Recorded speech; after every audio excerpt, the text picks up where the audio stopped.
Good evening. We'll go ahead and get started. I'm Debbie Brinkman, Mayor Pro Tem. Mayor Clark is ill this evening, so I will be trying to run the meeting. Our first order of business this evening is a discussion on a proposal for 6775 South Santa Fe Drive, which is a portion, it's about 14 acres of what was the 23-plus acres that the Walmart development had looked at. So Jim Hebert is the owner of that property, the 14 acres, and he's here tonight to talk to us a bit about the property and some thoughts he has on it. We do have a large-scale map here, so I'm happy to point out the different areas as need be to help everybody get their bearings. So Jim, why don't I do a quick on that, and then we'll get started. This is Santa Fe Drive. This is Santa Fe Drive here, and it's running, this is north, this is south, the river's over here. This is what's fondly been referred to as the tree farm. And this is the Hebert property. It stretches along here and it goes back across the back here. This is South Platte Park. This is the Meadowood Village mobile home area. This is Woolhurst Landing. This is also part of South Platte Park here. This area here is Designs by Sundown, and this area here is owned by a family. It's unoccupied and it's currently for sale. Does that get everybody in the ballpark? Okay, Jim, go ahead. Okay. Good evening, ladies and gentlemen. My name is Jim Hebert. I'd like to start off by saying apparently I'm quite fortunate that I'm even here tonight. I've been out of the country working for the last couple months. And before I left, I was working involved with a Littleton code enforcement issue down on the property.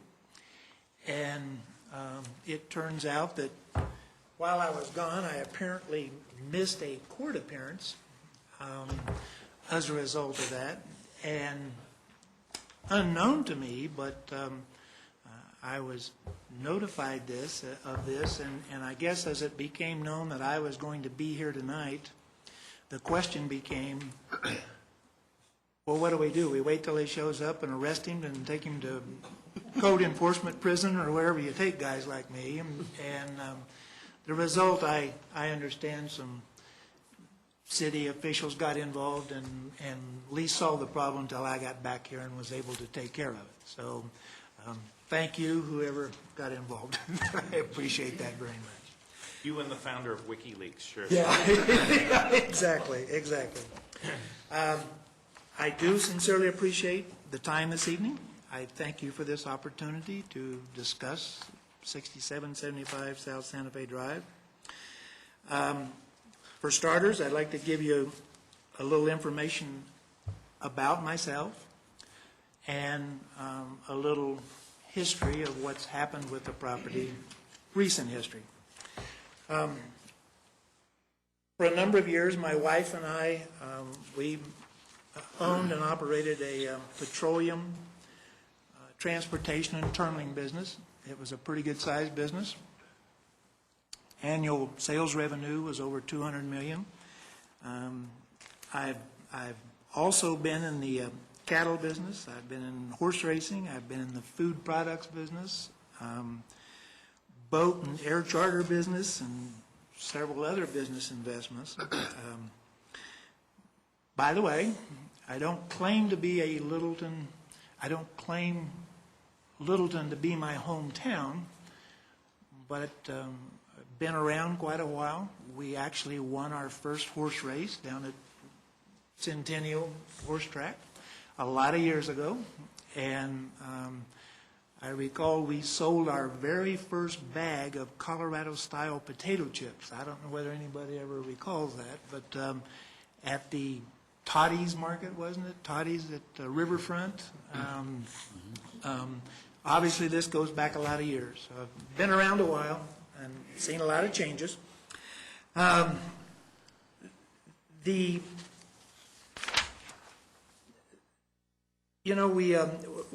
We've seen a lot of things. We've been involved in a lot of things. We bought, crashed, and sold airplanes. We bought and sold properties in foreign countries. Well, I guess you get my point. But what I'm trying to say is that I don't know whether I'm bragging or complaining about all this,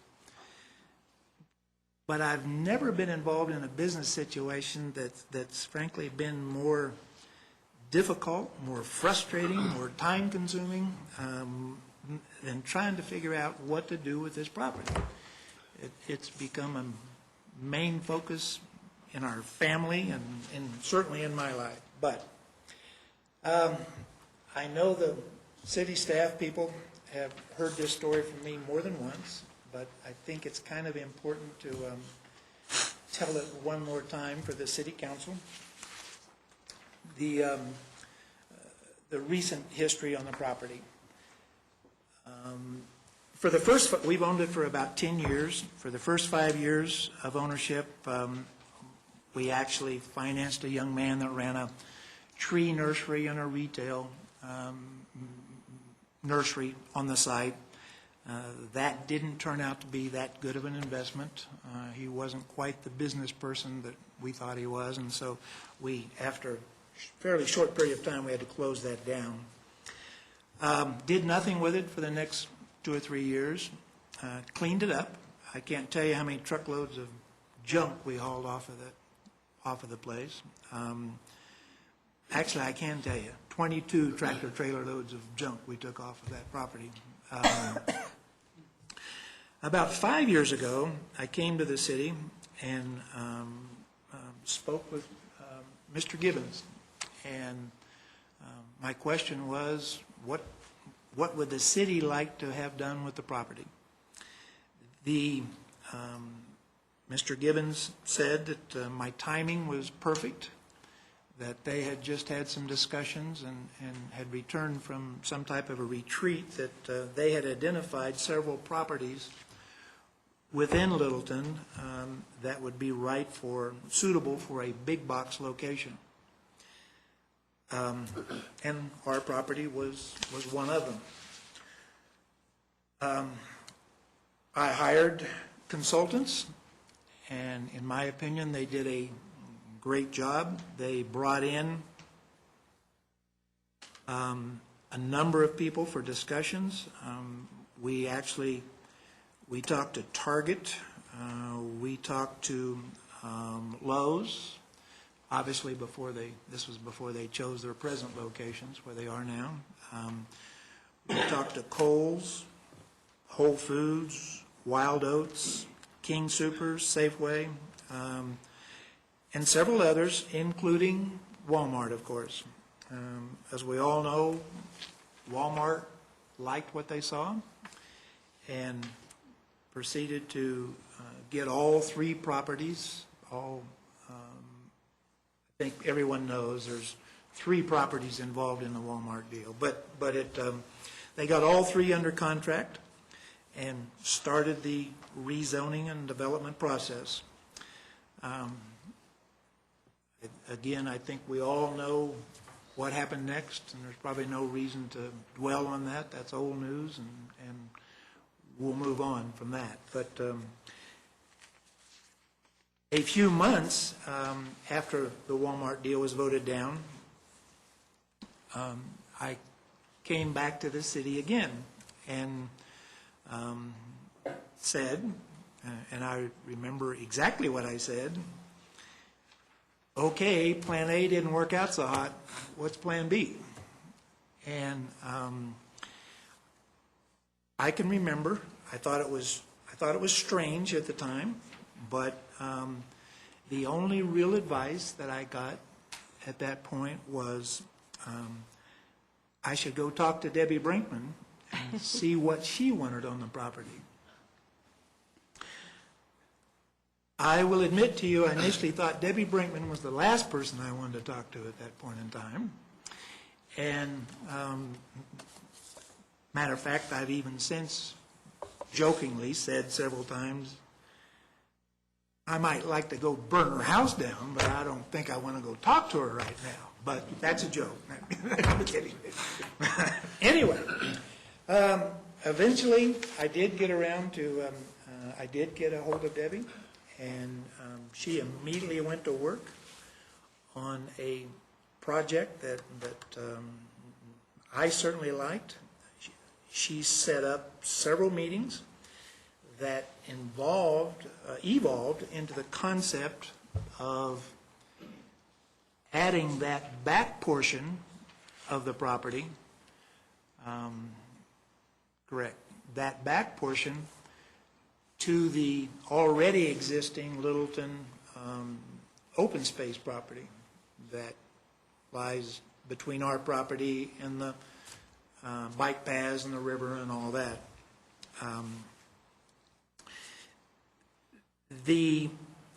It also evolved into the concept, the potential or possibility of South Suburban actually purchasing the front portion of the property.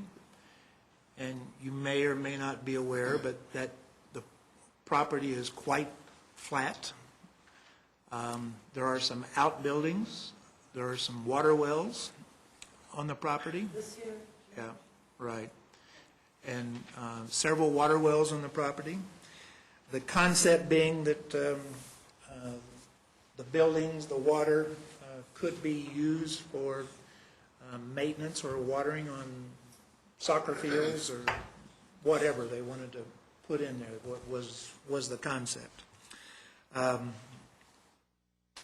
Dave Lawrence and others got involved, and it appeared that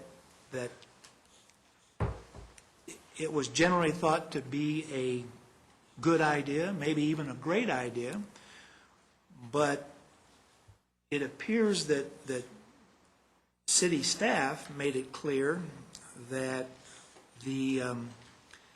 that was not on their agenda, that they wanted to see commercial development on this property and turning it into open space and recreation use and that sort of thing probably wasn't the best thing.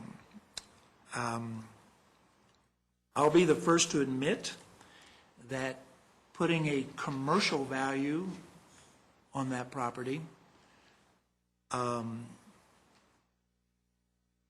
is I would love to see a commercial value put on that property and the money in my bank account. I would love to see that, but it hasn't played out that way.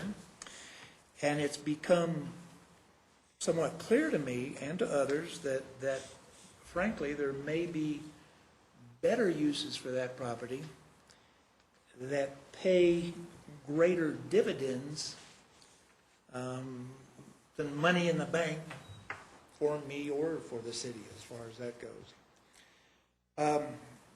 I will tell you, I started looking at the property a little differently. I spent quite a bit of time down there this last summer. I actually started to appreciate more and enjoy the open space, the new park. Is it Saperchi Park? I don't know exactly sure the name. Reynolds Landing, yeah. That park is a very enjoyable spot to hang out. The bike paths, there's unbelievable views of the river and the mountains and polo fields across the river and the golf course. It is a nice piece of property when you start looking at it in that type of a value of appreciating. In general, I started to appreciate the open space more. I started to understand what the potential, what it could bring to the community, and I certainly appreciated more the benefits that it brings to the residents in that area. It is a nice piece of property to hang out on, I will say. About this time, an apartment developer approached us and actually made an offer on the property that was acceptable.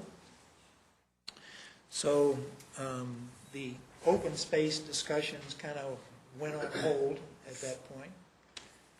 And the developer started their process. They seem to very quickly become discouraged. I know I brought this issue up, and I guess it's debatable exactly what happened, but the apartment developer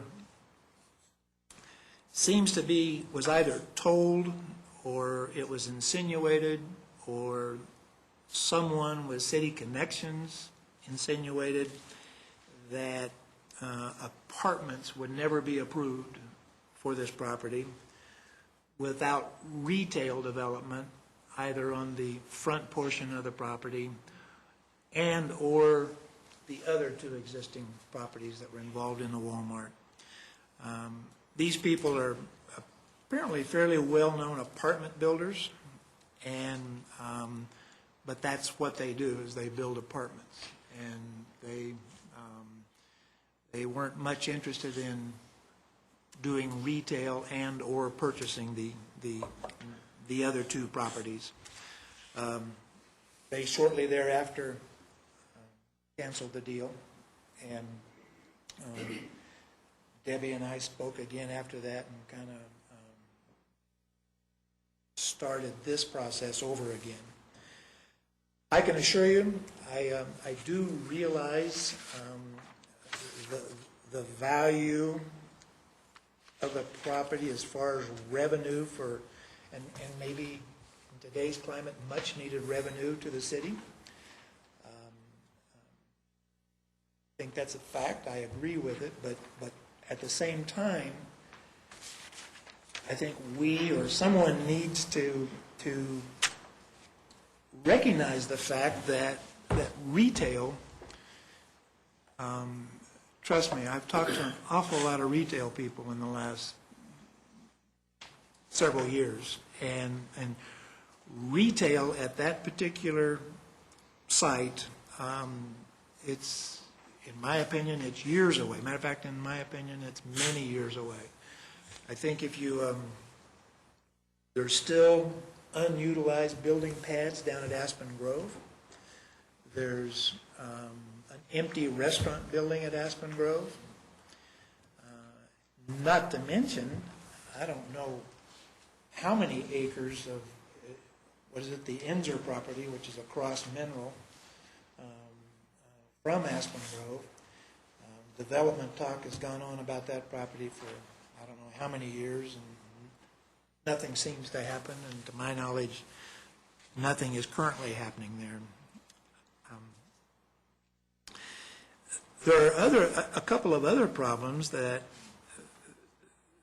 seem to, the city staff continues, in my opinion, to put requirements on this property that I think only the likes of a Walmart could possibly afford to do in developing the product. The city staff seems to think that it's important to have another traffic signal at the location there on Santa Fe. I think it's interesting, and I'd like to point out that actually Peggy Cole circulated some information last week that I saw that showing the number of increased reported accidents at various high-traffic intersections within the city. Common sense tells me that, and I realize common sense doesn't always apply to these types of situations. Matter of fact, common sense seems to be kind of out of favor everywhere right now. But common sense tells me that if you have 60 to 70,000 cars per day having to stop, go, or blast through another traffic signal on Santa Fe, you are going to have some accidents. I don't see how that could possibly be avoided. The staff also seems to think that there are water runoff problems with the property that I don't quite understand. There have been virtually no water issues that I'm aware of since CDOT installed some water retention bunkers on the frontage of the property there. That was done several years ago. And again, to my knowledge, there have been no water issues since then. This brings me to the basics of my proposal, of what I've been talking about, what we've been talking about.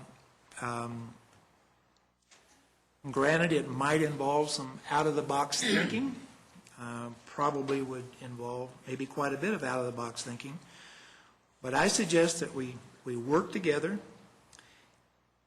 formulate a deal that could be a win-win for everyone.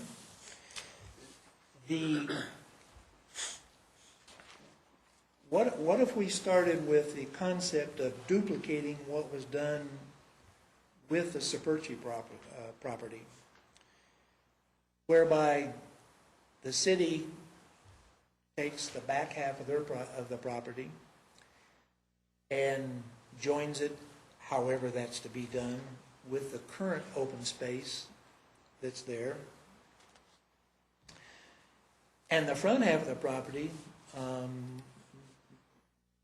maybe let South Suburban deal with that, take over that portion of the property. It's my understanding, and Phil, you might correct me on this, you seem to be, or anyone, but it's my understanding that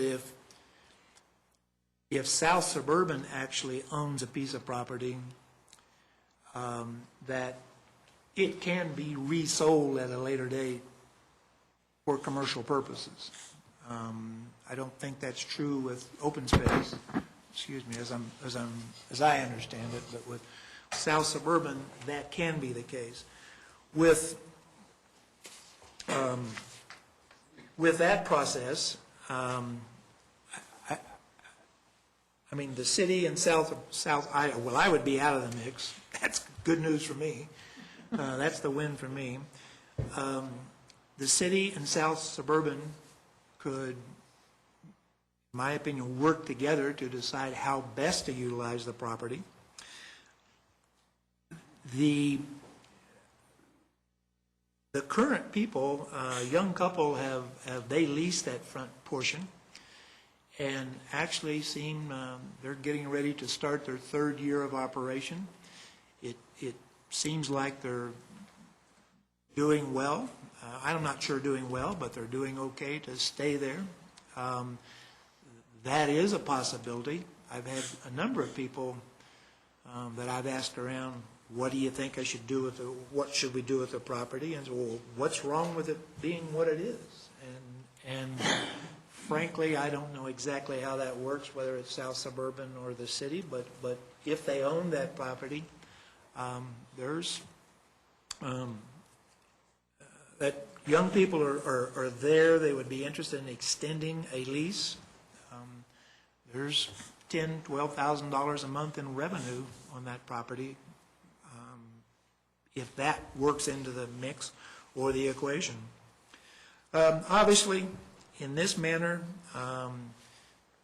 if South Suburban had the front portion of the property, then at a later date, and if and when retail or commercial development, the time was right, it could be combined with the other two properties and obviously developed in the future if that was warranted. I did bring a few copies. I imagine everyone saw that it was a Denver Post article. I I distributed that. That's just an article talking about the importance of purchasing this type of property for park use and open space use, and doing so at this particular point in time where properties are certainly much more affordable than they were a few years ago. And I can assure you that ours is much more affordable than it was based on the Walmart price. It's much more affordable now than it was then. Hopefully I've said some things that will create some questions or comments. Please. Council, question? Was I right in hearing you say that if your property was to be developed, it had to be in accordance with the other two properties at one time? Well, once the Walmart concept was put in place that included all three, now there seems to be this general idea of any developer, commercial or whatever, they're just going to have to take all three properties, not just ours. Again, the apartment people seem quite interested in our property only. They showed no interest, to my knowledge, in the other two.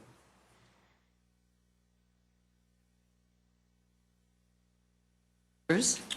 Jim, is the structure of a transaction, is it pretty much from your perspective strictly outright sale as opposed to any other long-term lease?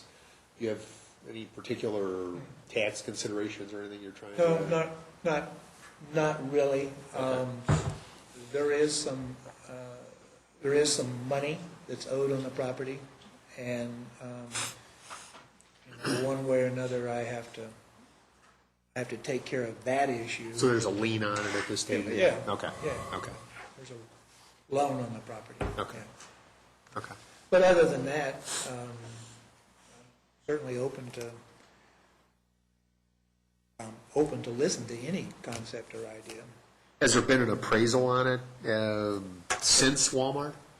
Yes. The last appraisal was done on the property, 2.9 million. And that's for the whole L shape? Correct. Okay. Okay.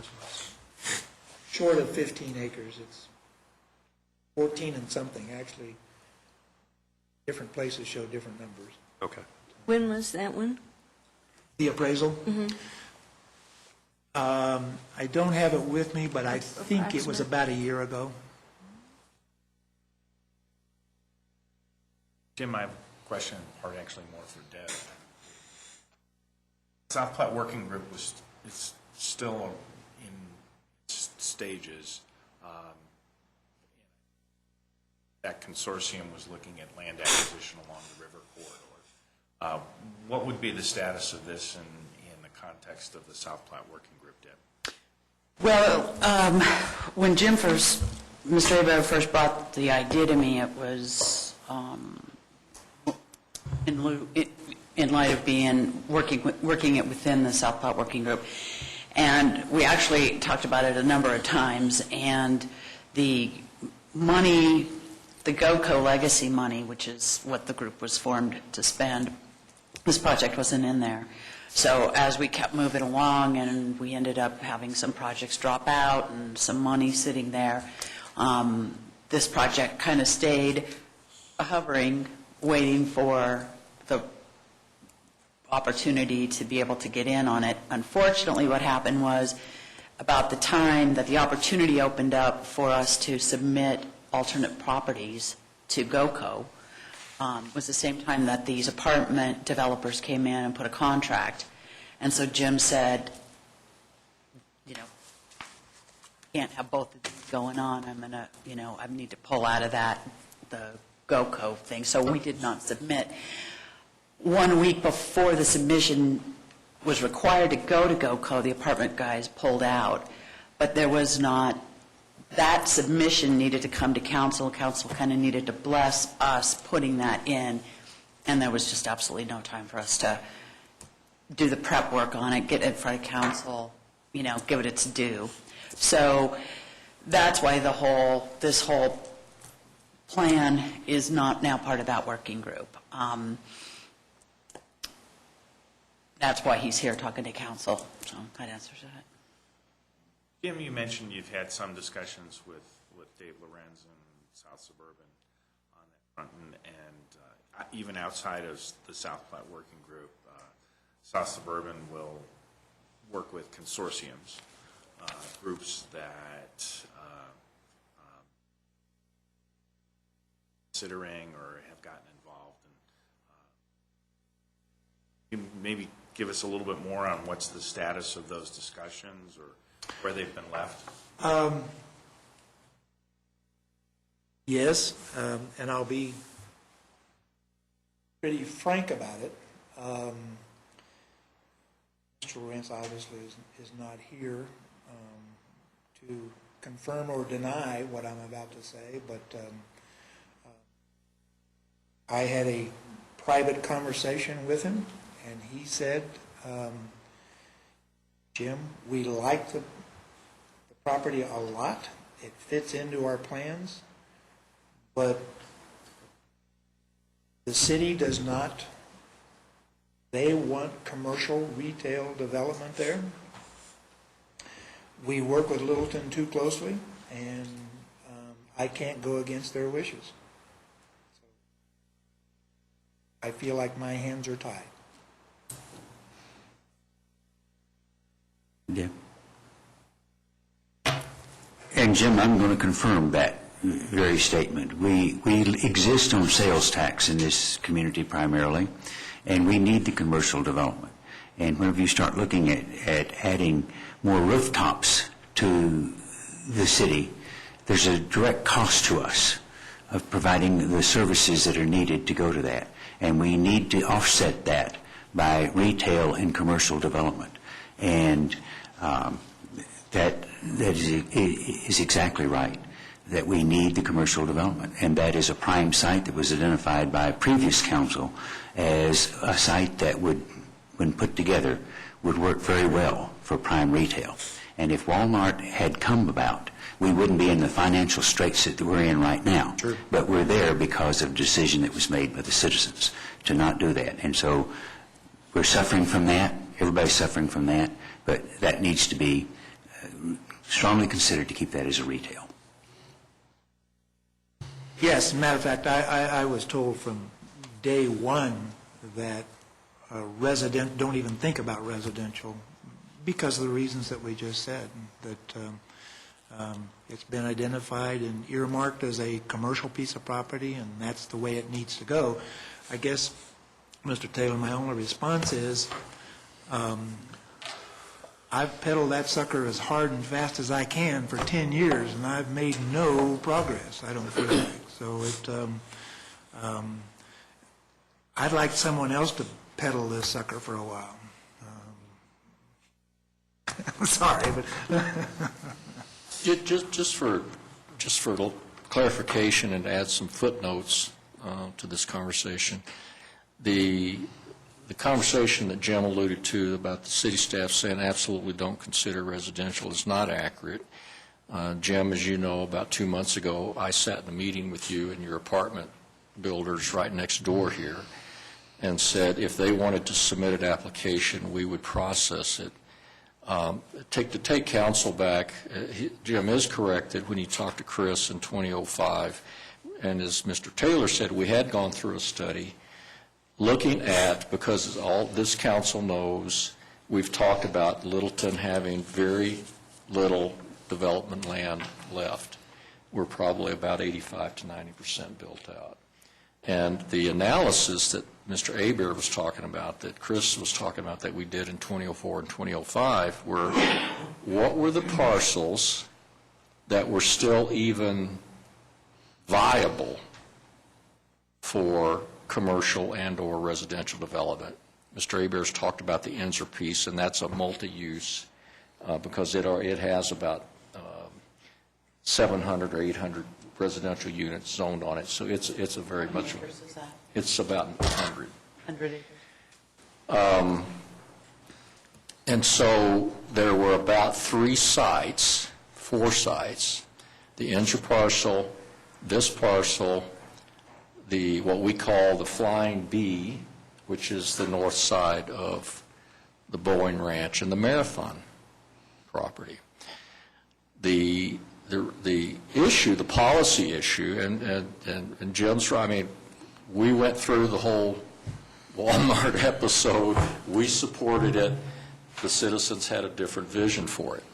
But the reason it's made that list is because if you look at the couple of hundred acres that we have left, this 23 acres and potentially the earlier study also looked at the possibility of the Meadowwood Mobile Home Park becoming perhaps developable someday. It is zoned, I believe, B2. The front portion of it is. Yeah. So when you look at our entire 12 square miles, and look at a map of all of Littleton, you very quickly come to about 3 or 4 parcels that even have the technical mass and viability of being developed. This particular parcel, because because in the 80s, in negotiating with the Department of Highways, which owns the road, this intersection is one of the ones of few that CDOT would permit a traffic signal.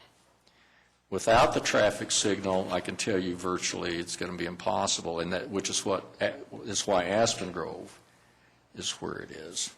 So the issue is certainly, as Jim pointed out, retail, it may not be viable for a long time.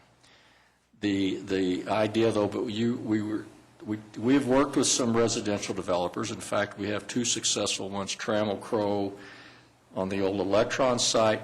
They're 95% leased up, and Wood Partners is building 280 units right behind Aspen Grove. And your person was told if you're interested in it, we will work with you. And so this insinuation that you talk about, we talked about that second or third hand, and you're not sure what your guy told you. But what our due diligence is to talk about what would be required there to maintain the viability of the site. The more you kind of parcel off, in our judgment, the 5 acres at the back or the Mike Hummel property or anything else, just the less viable it becomes. And it certainly becomes more difficult to ever qualify and meet the CDOT requirements for a traffic signal. Now, if the 2010 council decides that retaining that viability is not necessarily in the long-term best interest of the city, and you like the idea of the open space, then we can move ahead with that. All staff is doing is bringing to you the options and the trade-offs in the past work that was done back in the late 1990s and the early 2000s in identifying for city councils what few cards this city had to play. And this site, these 23 acres, and potentially with the mobile home park, is one of the cards you have. And so if your judgment becomes that the open space and south suburban recreation is a more desirable direction than keeping this commercial redevelopment hard, then that's a policy decision certainly is within your purview to make. Council, just can I follow up on what Jim said in terms of kind of why we're talking about this and next steps? On January 11th, staff is scheduled on a study session to present staff's opinion of development on that property, and I suppose we'll see many of the things that Jim's talked about, and so we'll hear from staff about some of the viable development, what they don't think is viable, and that type of thing. So this particular evening is an opportunity to find out more from Jim. And if I may, one of the reasons why I did want Jim to come and speak to council is because it's not often that you have a property owner comes and says, I'd like to talk about leaving the zoning as it is, and let's see what we can do. This is a piece of land that's been difficult to do something with, and part of the reason it's difficult to do something with is because there's a referendum on that land right now. I mean, and other developers see that. It's pretty clear what happened 3.5 years ago over there. So the land is not what it was in 2004 when it was identified as a prime retail spot. The land is also not 23 acres. Jim Hebert's land is 14 acres. There's 2 other property owners who aren't here who haven't approached us with selling their property, and one of them is very happy, and that happens to be Designs by Sundown, Michael, on his property, and the other property, the Ida's, that is for sale, but both of those properties have their own sales price on them. They're both very different in their asking price, and they're not on the table for us. It is the 14 acres, and it's not even the full 14 acres that it's my understanding that council would even consider as, a purchase. It's a portion of that for open space, and then the other portion of that could remain leased to the current customer, be sold for something else, etc. The other thing that I think enters into the equation here is the other development that has popped up in the city since 2004. I think that the economic situation in the nation right now is also something. So it's not the same as it was 6 years ago. A lot of things have happened. A lot of things are different. And this is sitting before us because we have a group, or have a group that has an excessive amount of tax dollars.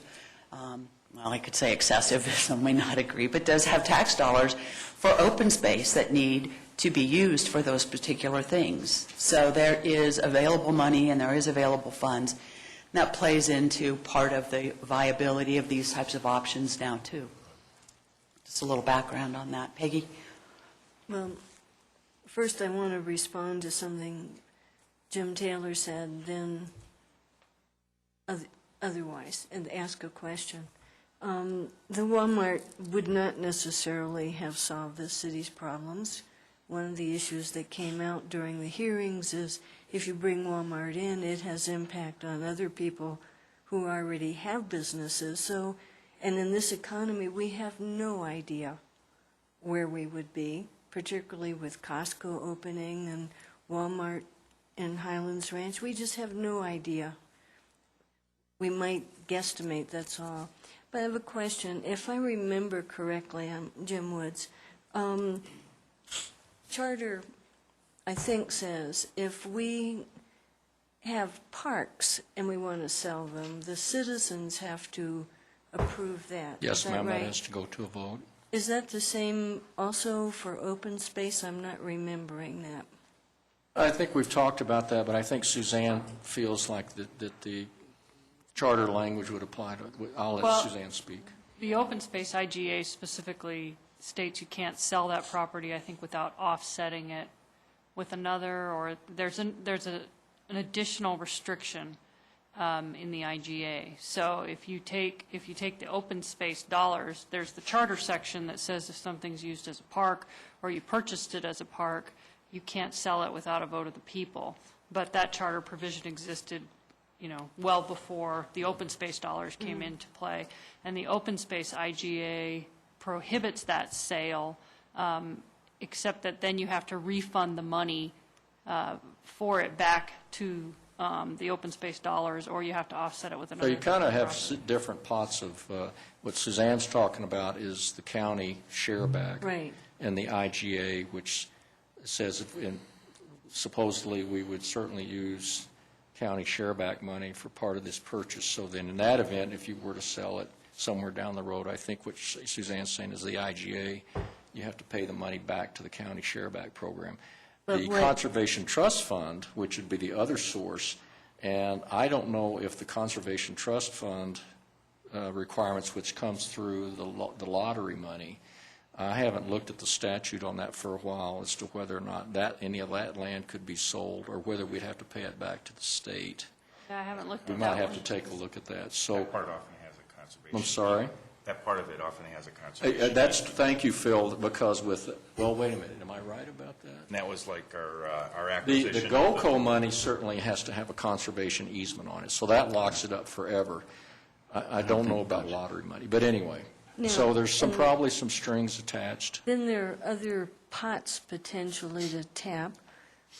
So when you guys bring us at the January session, some things that might be done, I mean, potentially, if we're looking long-term, because right now is not an easy way to look at anything, what you might do and really succeed with. But if we had other monies available, which I can hear some potentially in my head, we could potentially have a huge pea patch out there and use it as a placeholder. Like a community useful- farm or yeah. something. Or maybe we have a city rental campground for people who just happen to be driving down Santa Fe. I'm teasing. Sure. But, I could see some possibilities that Could be a might- rest home for the geese, kind of stuff like that. Yeah, all of the ones that we don't want anyplace else can go Sure. there. But, I mean, we potentially could think of some attractive things to do with it. They might be that way forever if we just decided to do that. Sure. Yeah, But, lots of options. Anyway, so when you guys bring us options next month, maybe you can think inside and outside the box, or globe, or any other thing that you want. That's okay. Sure. We can certainly, especially the strings attached to the money, I think you've raised a good question there. Yeah. We probably need to be able to give council some feedback on that. If you were to purchase it, what would be, and want to sell it down the road, or if you wanted it into a long-term lease with Mr. And with Ager. that, I mean, if we were thinking that South Suburban might want to do something with part of it and us with part of it, whatever, Sure. then we'd need to know some of the strings, and of course Phil's pretty good on that, but strings that, or options, broad options that we'd have if they were involved. Sure. Bruce? Jim, the map you've got, the silver spruce goes back, yeah, so the buildings back there, they utilize those for the tree farm? Yes and no. There are two houses back in the corner there, and they use one of the houses as an office, if you will. Okay.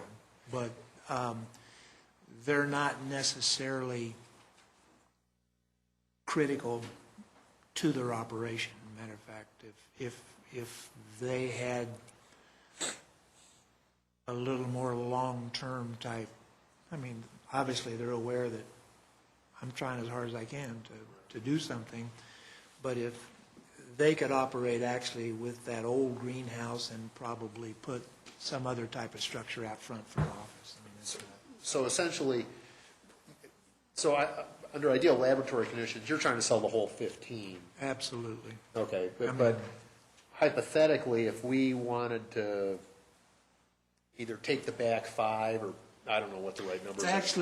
It's actually about 7, ironically, it's about 7 and change. I mean, From the back yeah. part, the horizontal part You versus just the kinda vertical cut it part? straight across. Yeah. Right. So, and do they have any particular enthusiasm for purchasing the other half? Possibly, but frankly, they're a young couple. They don't have a lot of capital. They compared to the people that I had in there for the previous 2 years, it's been a joy. Sure. I mean, these people, I don't have to chase money or anything. I mean, And they've got what appears to be, I guess in your opinion, sort of a going concern operation that's got some growth definitely. opportunities. I mean, the first year, as you might guess, '09, was pretty rough. Yeah. Pretty rough for everybody, certainly in that business. And then 2010 or 10 was a big improvement. And I think with what's happening with, what's the other nursery? Yeah. Arapahoe Acres. Arapahoe Yeah. Acres is apparently closing and that Yeah. sort of thing. So I think they're kind of excited for their possibilities. And yes, to answer your question, that business was basically purchased from us. We kind of got it going and put inventory and equipment in there, and then they came in and purchased it. But I think it was done with family money, and apparently this young man plans to kind of present the deal to the family over the holidays, but, again, who knows what the outcome of that might be. But from your standpoint, I mean, if for whatever reason they have a going concern, or we don't want to disrupt them, or we can really only see our way clear to the back 7, is that a transaction structure you would entertain? So you'd be more or less okay with selling half? Entertain was the key word there. Sure. I mean, You wouldn't throw it out Right. outright? Right. I understand, okay. That's fair. I mean, I think someone said, and I fully agree, the more you start dividing this thing up, the worse it gets for future. I think, Jim, didn't you say that? Yes, sir. Yeah, I think you start dividing it up, and it lessens the opportunities that you might have. For that reason and others, yes, I would, if I were on the other side of the table, I think I would be looking at, I'd want the whole thing, but money is an issue. I might have a question. The Silver Sage Nursery, when they first started out, were they just wholesale? Because now they have branched into retail, which is sales tax generating. Good point. Yeah, and the way our agreement is, I don't see their books, so I don't know exactly what's going on in that regard, but the previous people that were in there for a couple years, I don't know what the hell they were doing. I mean, they were somewhat out of control, but then I actually went in and put inventory and equipment in there for a year, and then it was mostly wholesale, but we started the retail type activity, and then this young couple I think they've focused maybe even more on retail than they have on wholesale. But I don't see their numbers, so I'm not sure how they lay out. Council, any more questions for Jim? I would say that this evening, we don't need to make a decision about this. We will have staff come on the 11th. I would ask council if you're interested on the 11th, and Jim, I don't know if you guys have thought much how that evening is going to unfold, how your presentation, but South Suburban's name came up an awful lot tonight, and if we would think it appropriate to invite Dave or someone else to that meeting. If not, then perhaps a third meeting where funding partners might be included, which would be South Suburban and Arapahoe County, possibly even Trust for Public Land, who would, has a great deal of experience on land this type of land, with open space options and stuff like that. So I don't know if that's something you think can flow into. Well, it's kind of council, but, this has all kind of been discussed back channel. I mean, we all know each other. So I don't see, if Mr. Lorenz or somebody's available, I think we'll be talking to you. I gave you a little sneak preview, but it'll be a little bit more in-depth analysis of going back as to what we've communicated and the fact, you may be right, Debbie, that the analysis that was done in '04 and '05 may be obsolete. Maybe what's happened over the last few years is this property is not viable as any kind of redevelopment. And why not have South Suburban, if they've expressed, as Mr. Cernanek said, keen interest in it? I didn't say I said that. Okay. Careful, Jim. I'm sorry, I thought you said that was correct. All right. But why not invite them to hear the discussion? Yeah. They don't have to make any commitments, but why not invite them to hear the discussion about the pros and cons? And we're going into 2011. We've talked about this parcel for at least the last 20 years. We've had one serious play at it. Community didn't accept it. Maybe it's time to take a whole fresh look at it. So I like that creative thinking. my Me too. would be to invite South Suburban, and I don't know who's involved at the county now. Is it Shannon. Shannon? If they're available, and just have them all come and at least listen. Okay. Okay? That sounds great. Thank you so much, Jim, for Thank being you. here. Appreciate the it. time. Thank you very much. Okay. Council, do we want to go ahead and move forward with the next one, or break, or go? Let's go. Plow through. Okay. Chris Gibbons, discussion on the redevelopment of shopping centers. And just for the TV audience, Council, I'll just introduce this. Council had requested this discussion. Mr. Gibbons, who's our Business Industry Affairs Director, has sent out a background memo to you. That memo is certainly available to any members of the public who'd like, and I think there are copies here tonight, but if you'd like a copy, we can get it for you. What Chris would like to do is just take a few minutes, about 10 minutes, just to briefly hit the highlights, and then we'll just open it up for questions because the background memo went through quite a bit of history over the last 10 years, the work that Chris and the Business Industry Affairs Committee did, but we'll have plenty of time for questions. So, Chris, I'll just turn it over to you and for a little overview, and then we'll open her up. Okay. I know council's read this. This is primarily for audience and the TV audience. There's a memo that's, I don't know, it's 8 or 9 pages here. It's got 5 parts to it.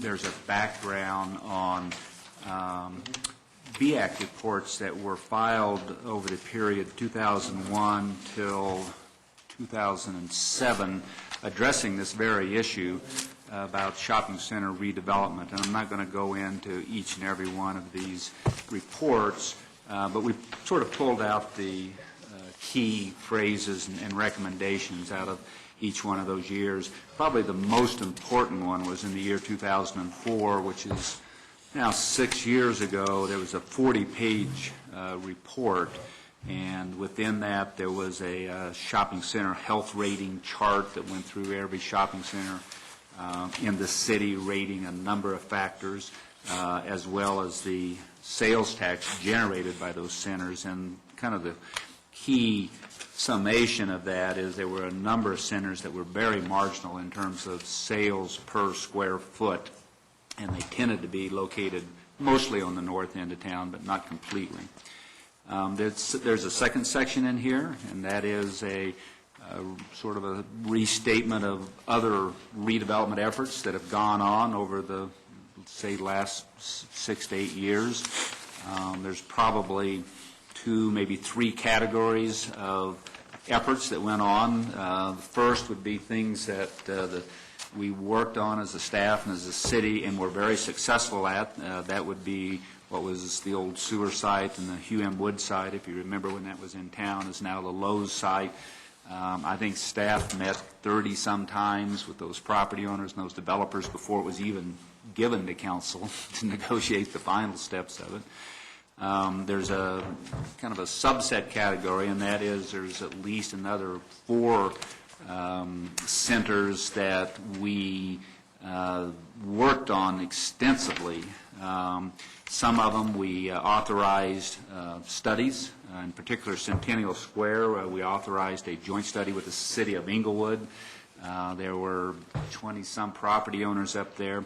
The difficulty when you don't have condemnation powers or the sort of a big stick to do things is you've got to talk everybody into doing it. And you might talk 19 out of 20 people into it, and if the 20th person holds it up, then the whole deal falls apart. There were some projects, Broadway Square probably was one of the most difficult ones we worked on, just in terms of the number of people that were involved in it. It was us and Inglewood and CDOT and AMF bowling alleys and the Resilient Floor Covering Pension Fund out in California, and on and on and on. And we worked on that, I don't know, Charlie, probably 2 years, I'd say something, at least 2 years, meeting time after time, trying to make that project work. We just got to the point where all the parties just could not see a way forward, and that project ended. There's similar projects with Columbine Shopping Center, which is where the charter school is over on Federal. We worked with that group for quite a while. That project never really got off the ground. We were working with Jim O'Toole, who died during the process. The county was involved in that, and they ended up putting a lot of money into their building. And so the shopping center owner, which are the Changs out in California, actually ended up putting money into that center. So there's a lot of discussion in here about all these various efforts. There's probably the third category of where the private developers just went ahead and did things. Woodlawn being a really good example. Littleton Capital Partners bought that and put money back into that center. There's been some money been put into the, used to be the shops at Columbine, I think. I'm losing track of the names of these now. So there's been several just private redevelopment efforts, of which we've reviewed those as a city staff, but actually Well, the weren't South the Bridge, initiative. where with the new South Safeway, Bridge. and that was all private capital money that went into The there. Safeway project down there, and the complete rebuild of that west wing down there. So those are all listed in here. The third section of the memo is really starts to get into the issues that which you're going to have to discuss and make decisions, and that is what level of participation are you thinking about? What's your appetite if you want to get into redevelopment? And I broke out kind of 4 levels, of which the most extensive would be urban renewal. But urban renewal, as you know, is very controversial. It's just a tool, usually because it has condemnation involved in it. It is one of the few ways you can do tax increment financing. There's a level beneath that, which you just financially participate in the projects, and usually this is infrastructure. You put in streets, water, sewer, whatever it takes to make the project work. Sometimes that infrastructure is much bigger than what's there, because usually you get a more dense project on there.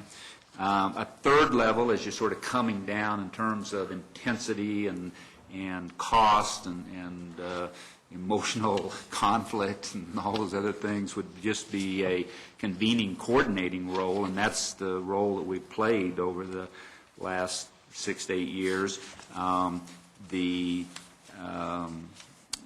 intensity of it comes down, but the ability to be effective also comes down. It's very difficult when you're working on these very complex projects to do. We've always called it shadow developing, but that is, we call the meetings here at the city. We coordinate and get all the folks in and try to talk through a project.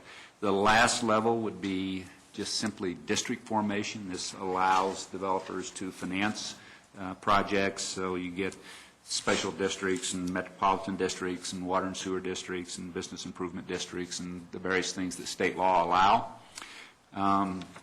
So what it gets down to then, and this is the next section of the memo, is these are the decisions that you would have to make. The 2 most important decisions on the front end that would then set off a train of other decisions is, do you want to pursue shopping center redevelopment, and if so, which centers?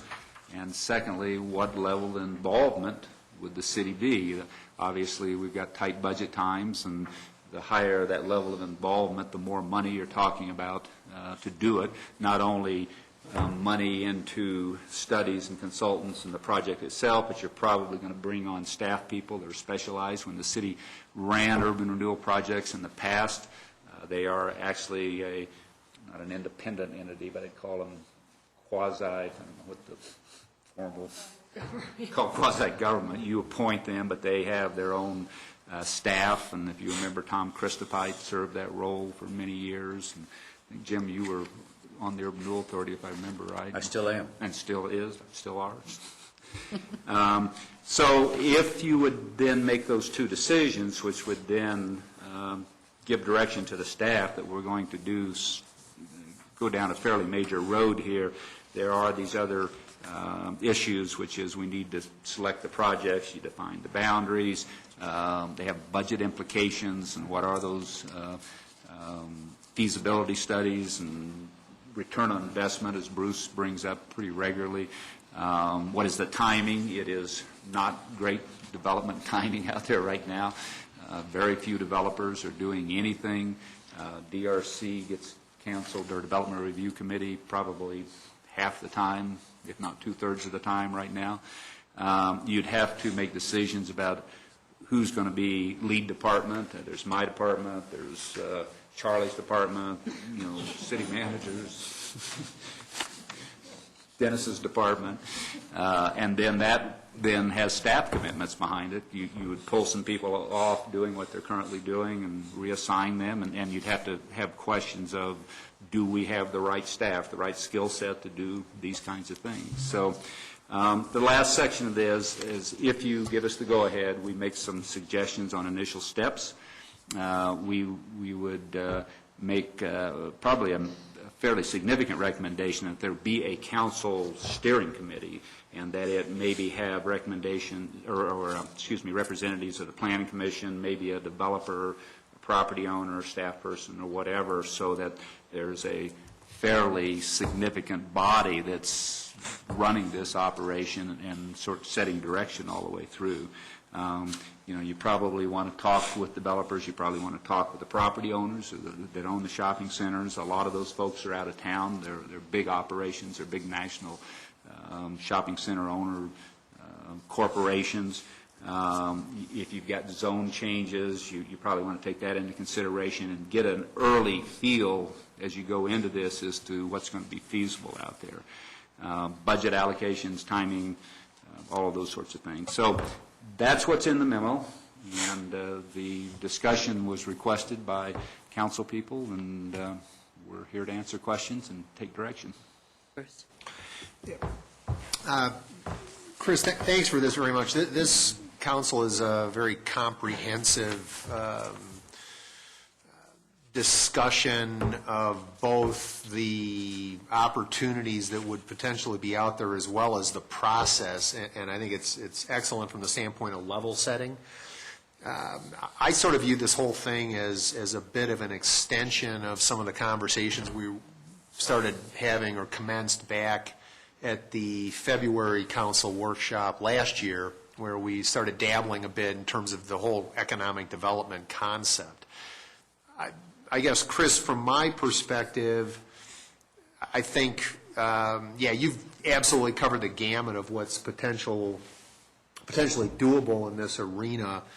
I sort of view this whole thing as maybe seeking council input to give direction to go start identifying opportunities that may then require more of this. In other words, I don't know specifically, I'm not aware of necessarily anything that we've got that would fall necessarily in the urban renewal condemnation area. I think the conversation you and I had at one point was you guys felt like there was maybe some things you could do to start priming the pump, for the sake of a better phrase, given that we may be 18 months away from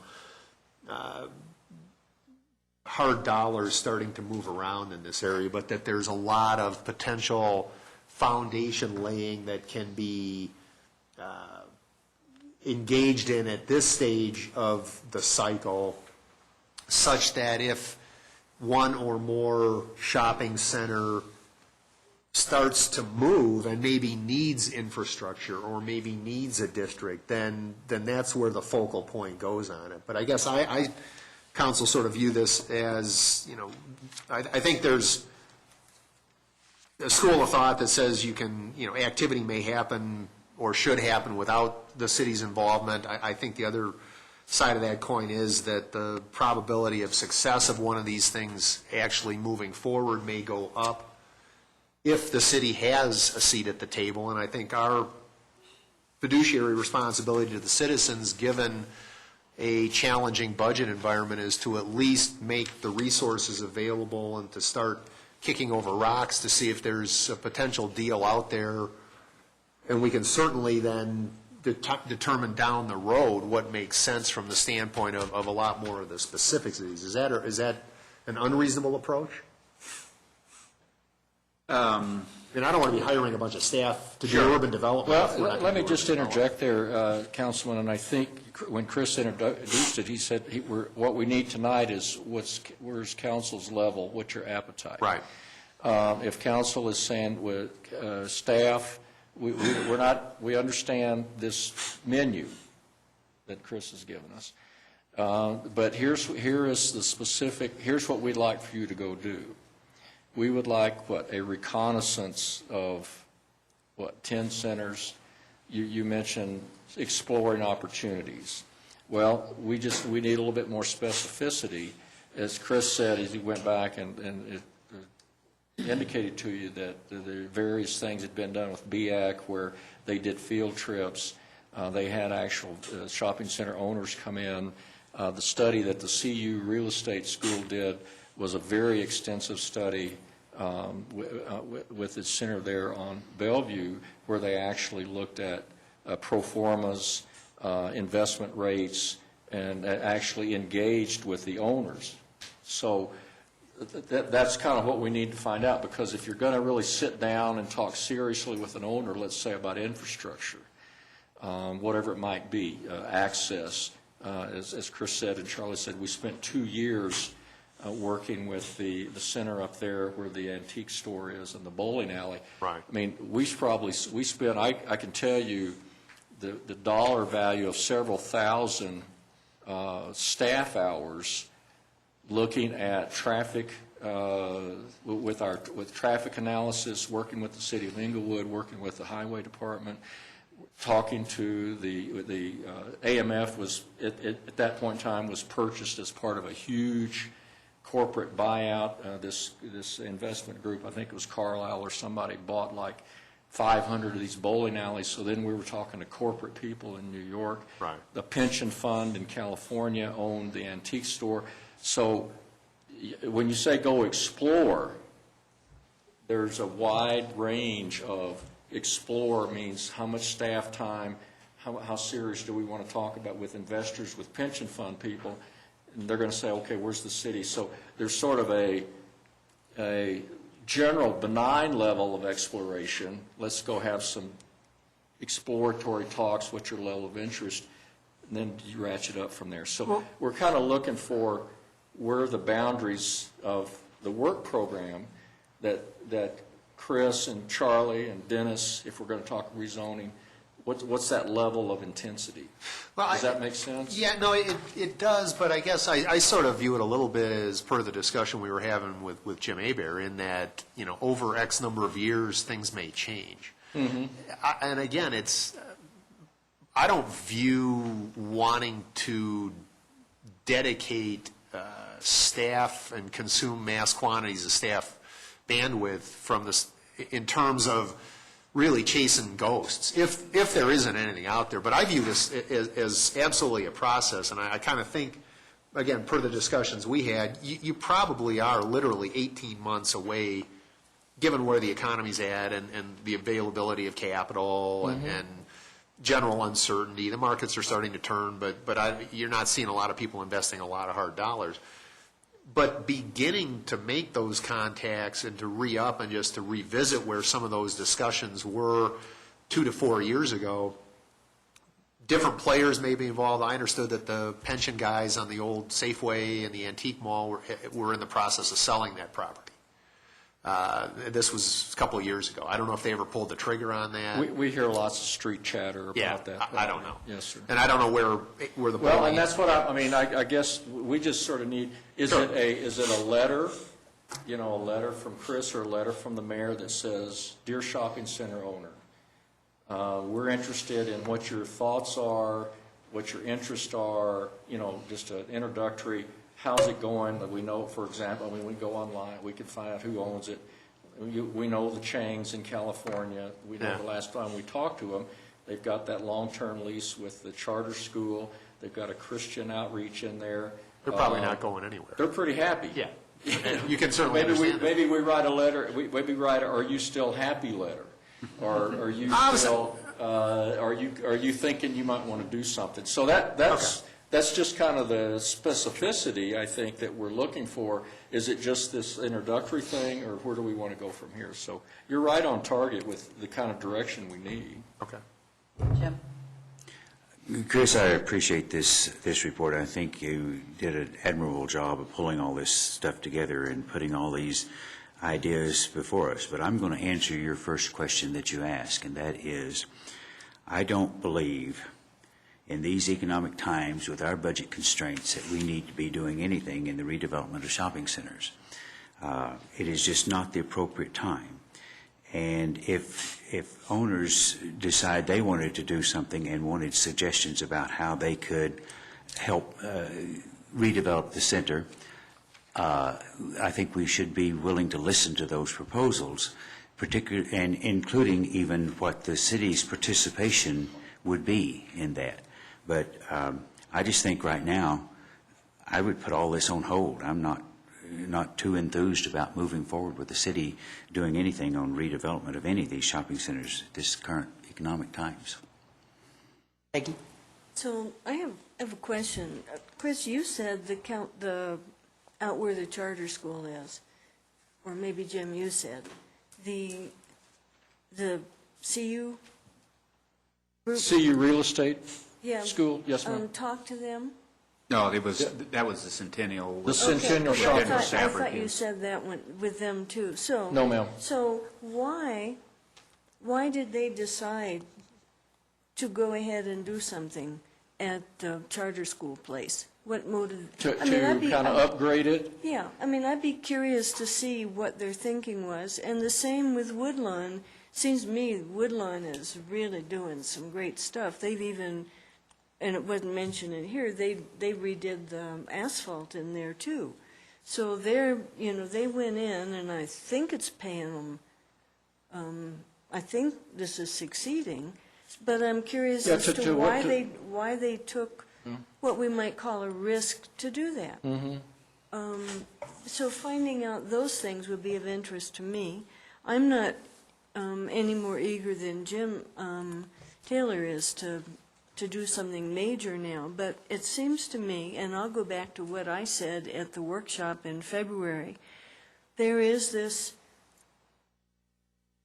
relationship between residential health and business health. And if our residential areas are really strong, then people, and hopefully we have residential areas that have enough people with disposable incomes, and we enforce residential code and business code and so forth, then we are an attractive place for residents to attract and retain them, and attract and retain businesses because we're a good place. And then we had, 6-8 months ago, the presentation about parks and open space and the tremendous payback that brings to a community to have parks and open space. Those are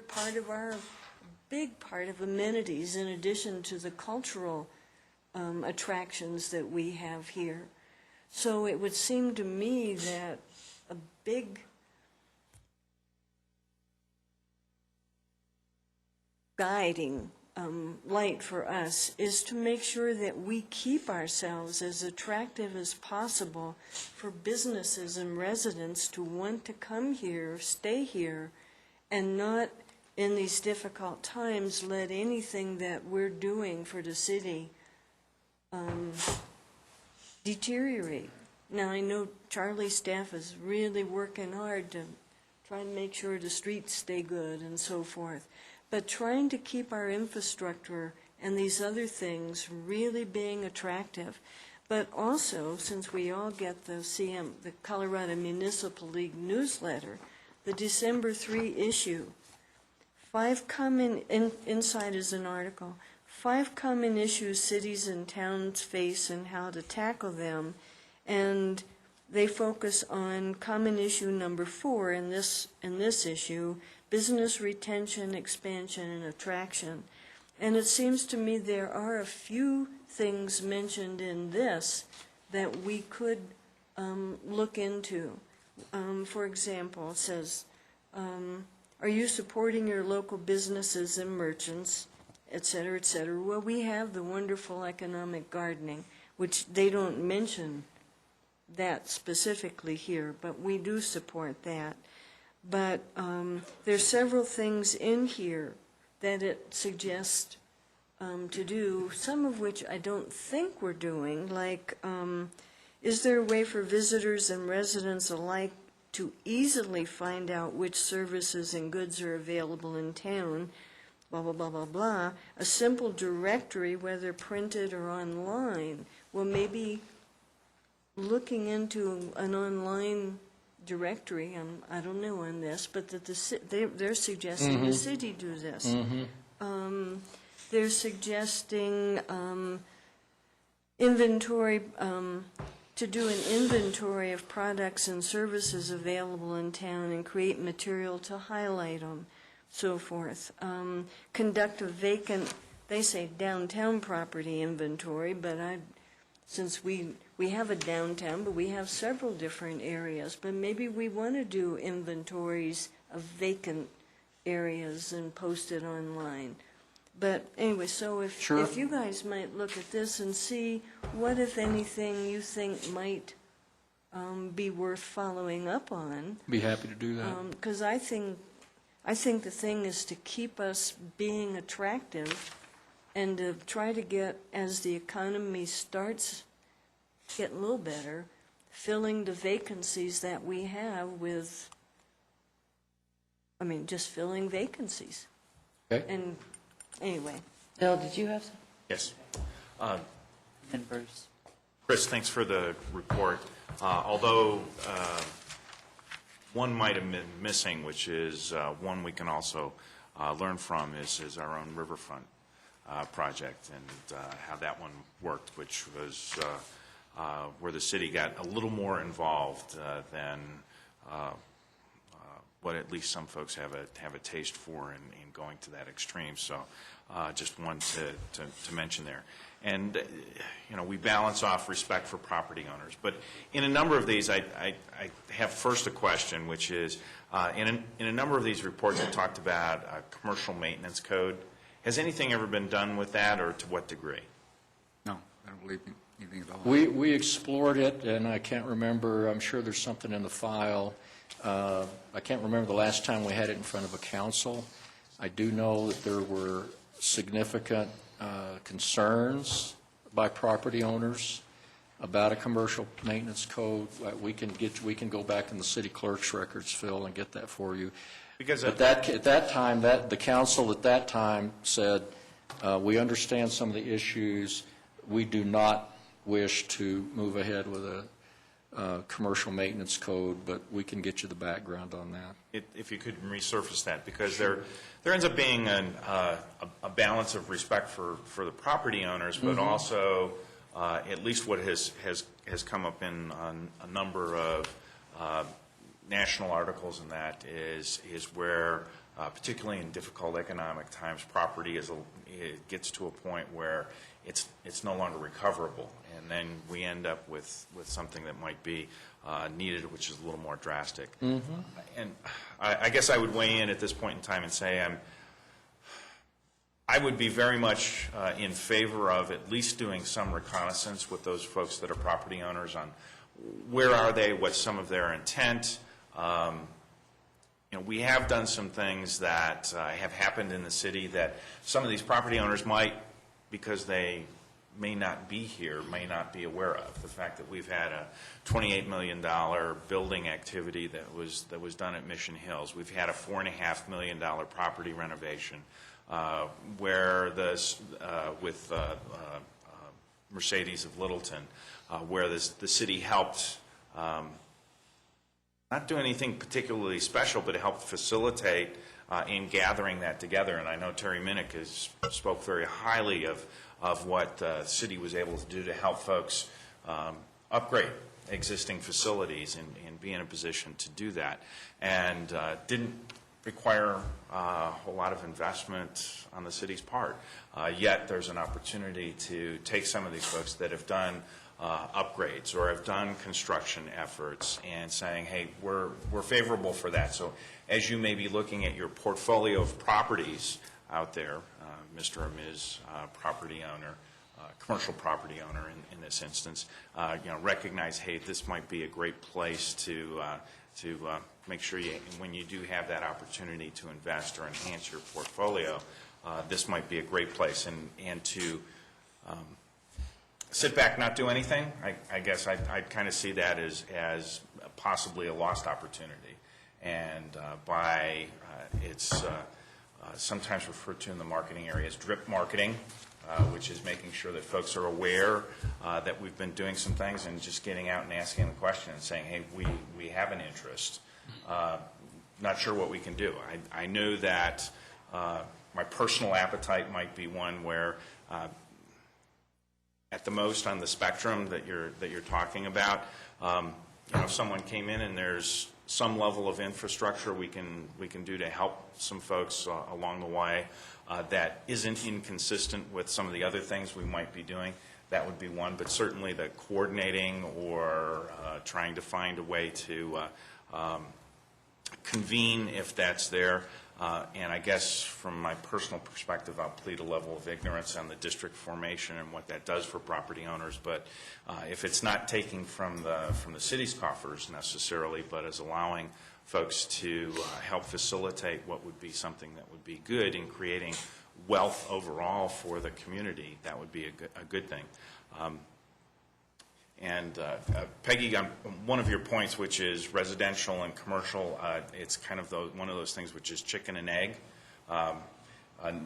Both are necessary. Neither one is sufficient in and of themselves, and so we actually need both as we go through this. And so, but I think I would advocate at least doing some recon with the property owners, and because I see, at least in putting the inquiry out there and being in a position to have at least an initial conversation, I don't see a huge investment required out of the city at this point in time, but it allows for that drip marketing, or what I would call drip marketing, on that front. And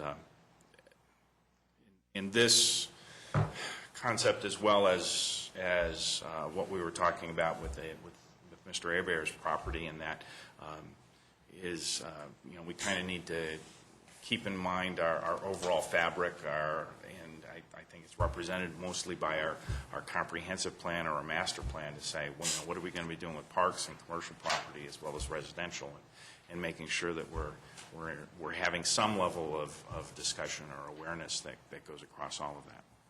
Okay. Bruce, and then Peggy. I think, Phil, you made some really good points there, which I very much agree with. And Jim, I'm going to respectfully disagree with your comment.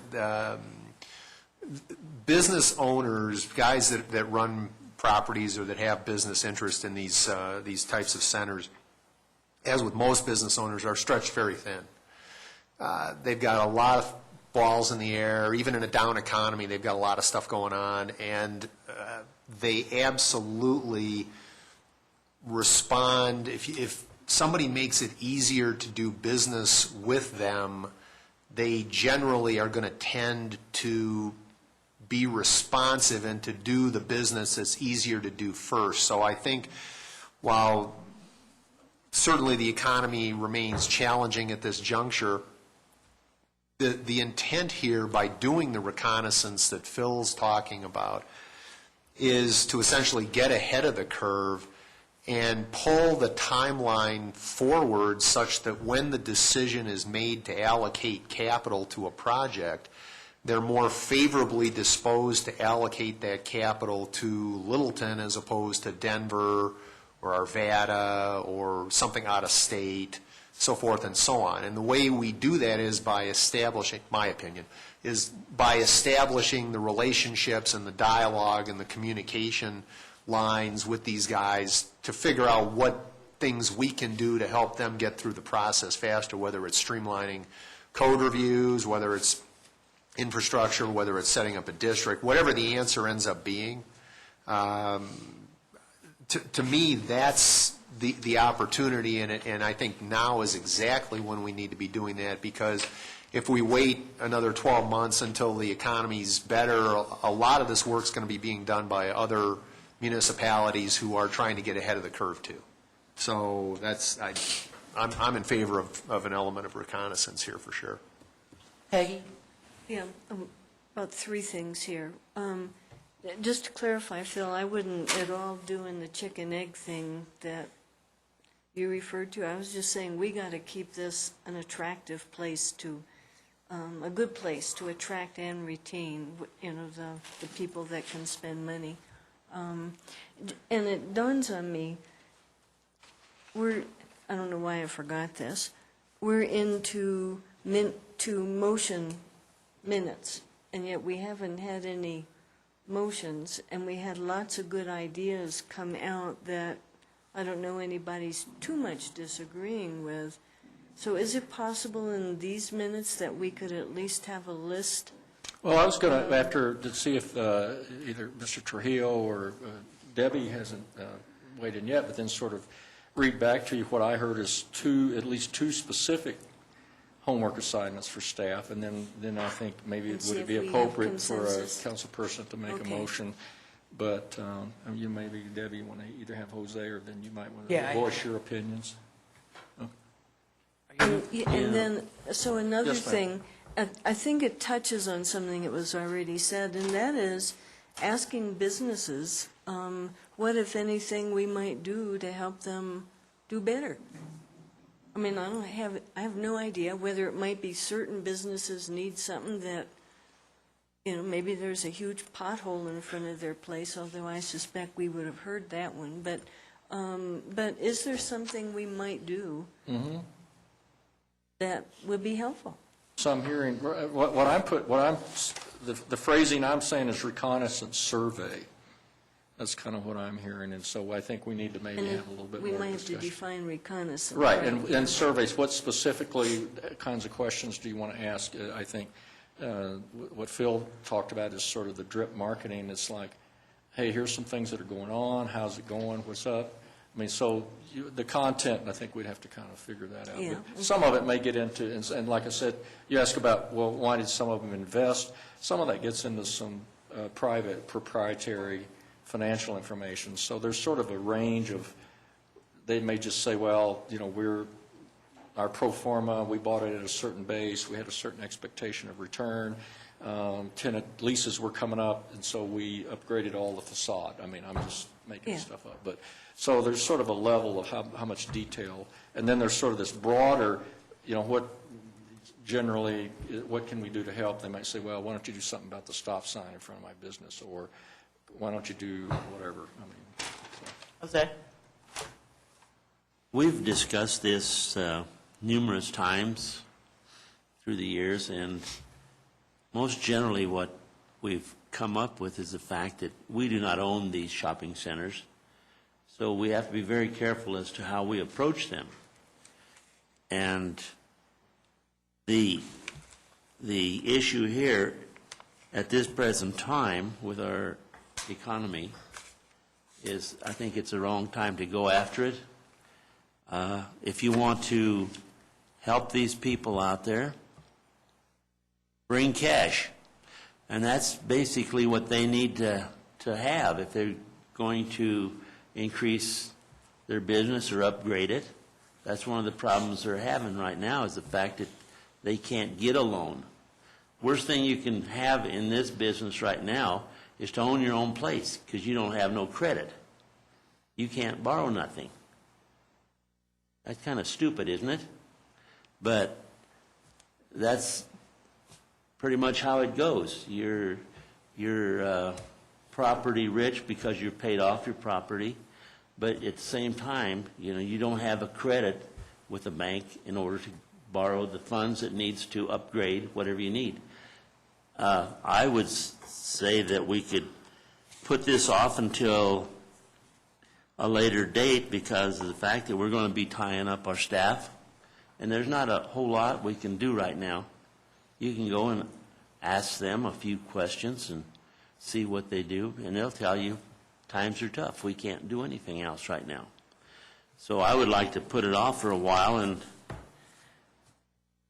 come back and look at it at a different time. One thought occurred to me while listening to you guys is that we do have a workshop in February, and I don't think we have a full agenda yet. No, ma'am.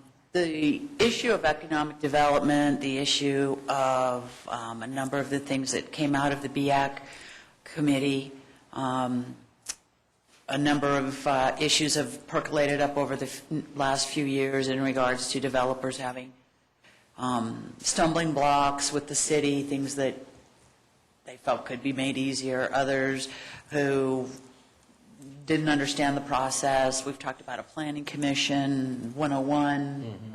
Or The Academy. Academy. Planning Academy, yes, ma'am. We've got a comp plan in various stages of done and undone.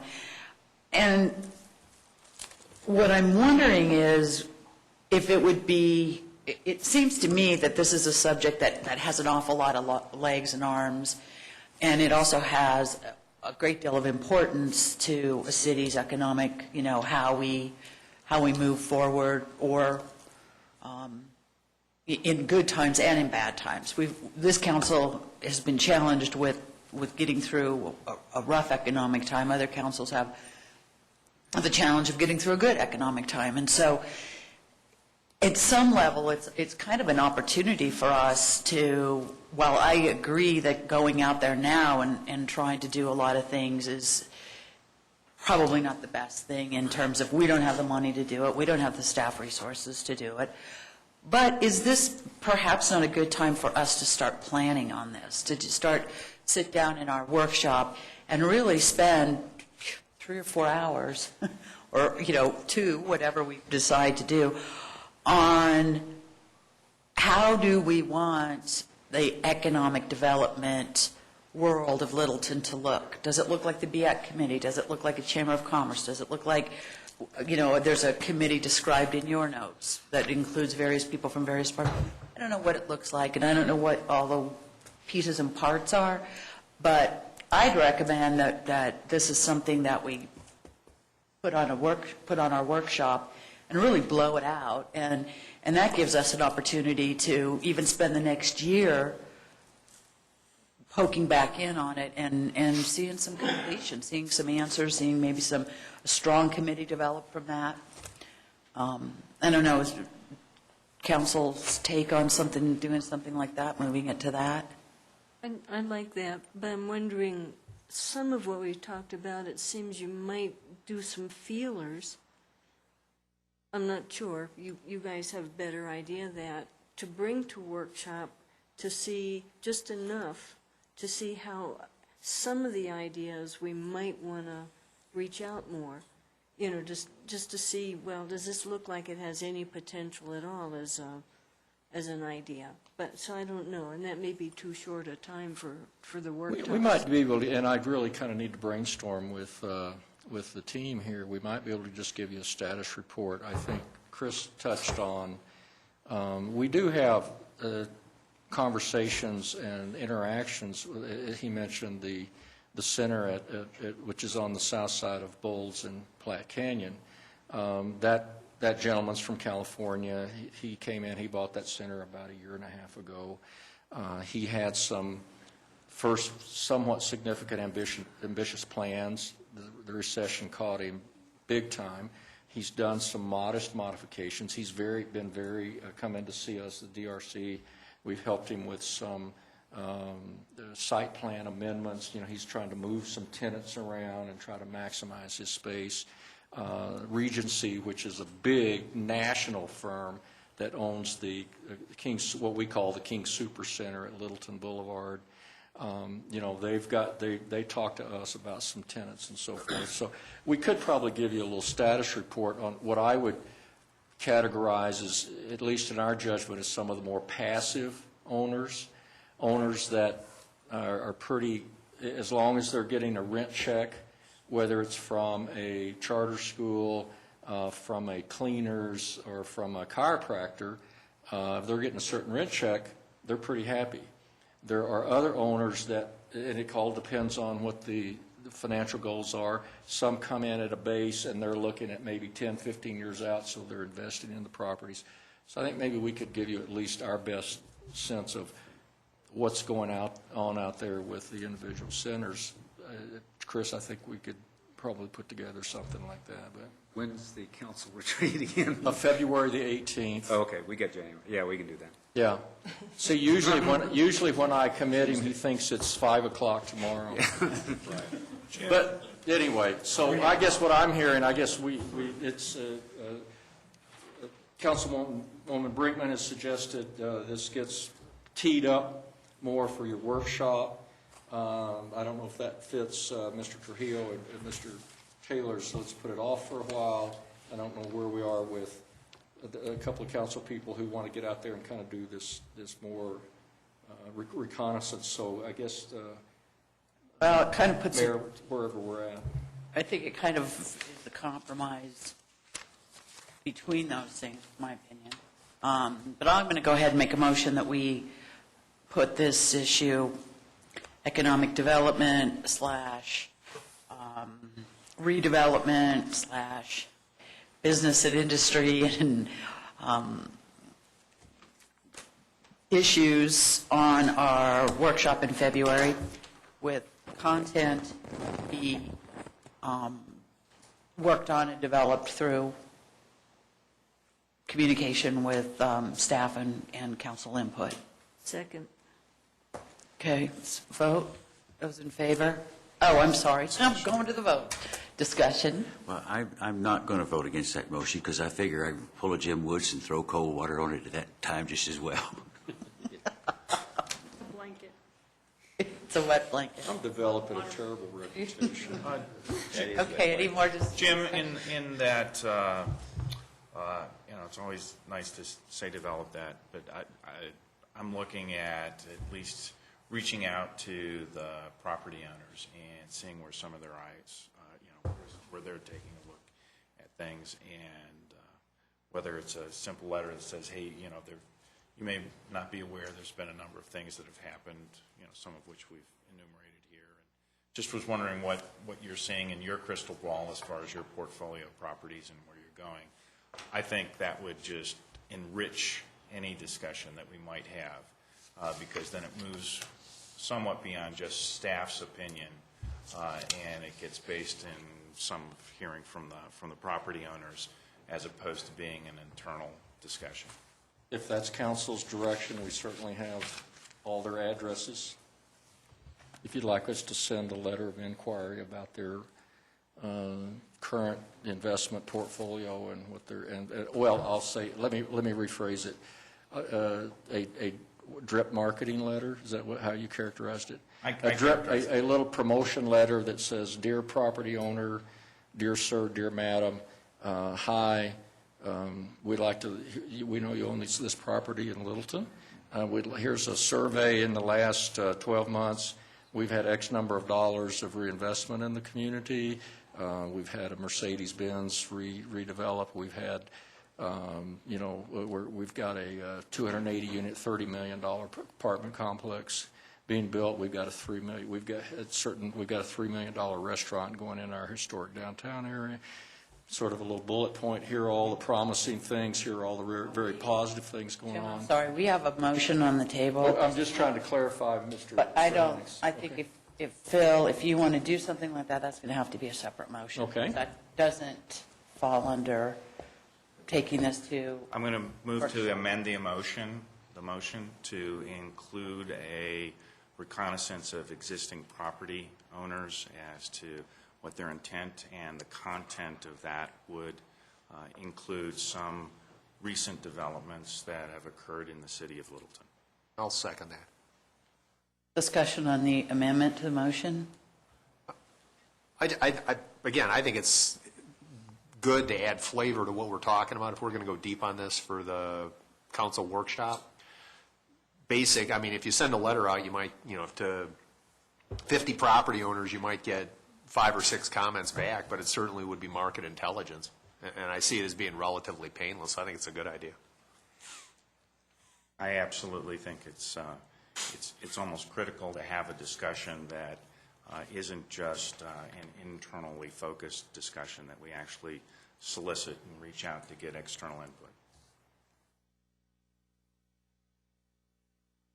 I don't disagree with what you're saying, but I think that there's going to be some necessary steps between saying this is a topic of discussion at the workshop and exactly what we're going to talk about. And I see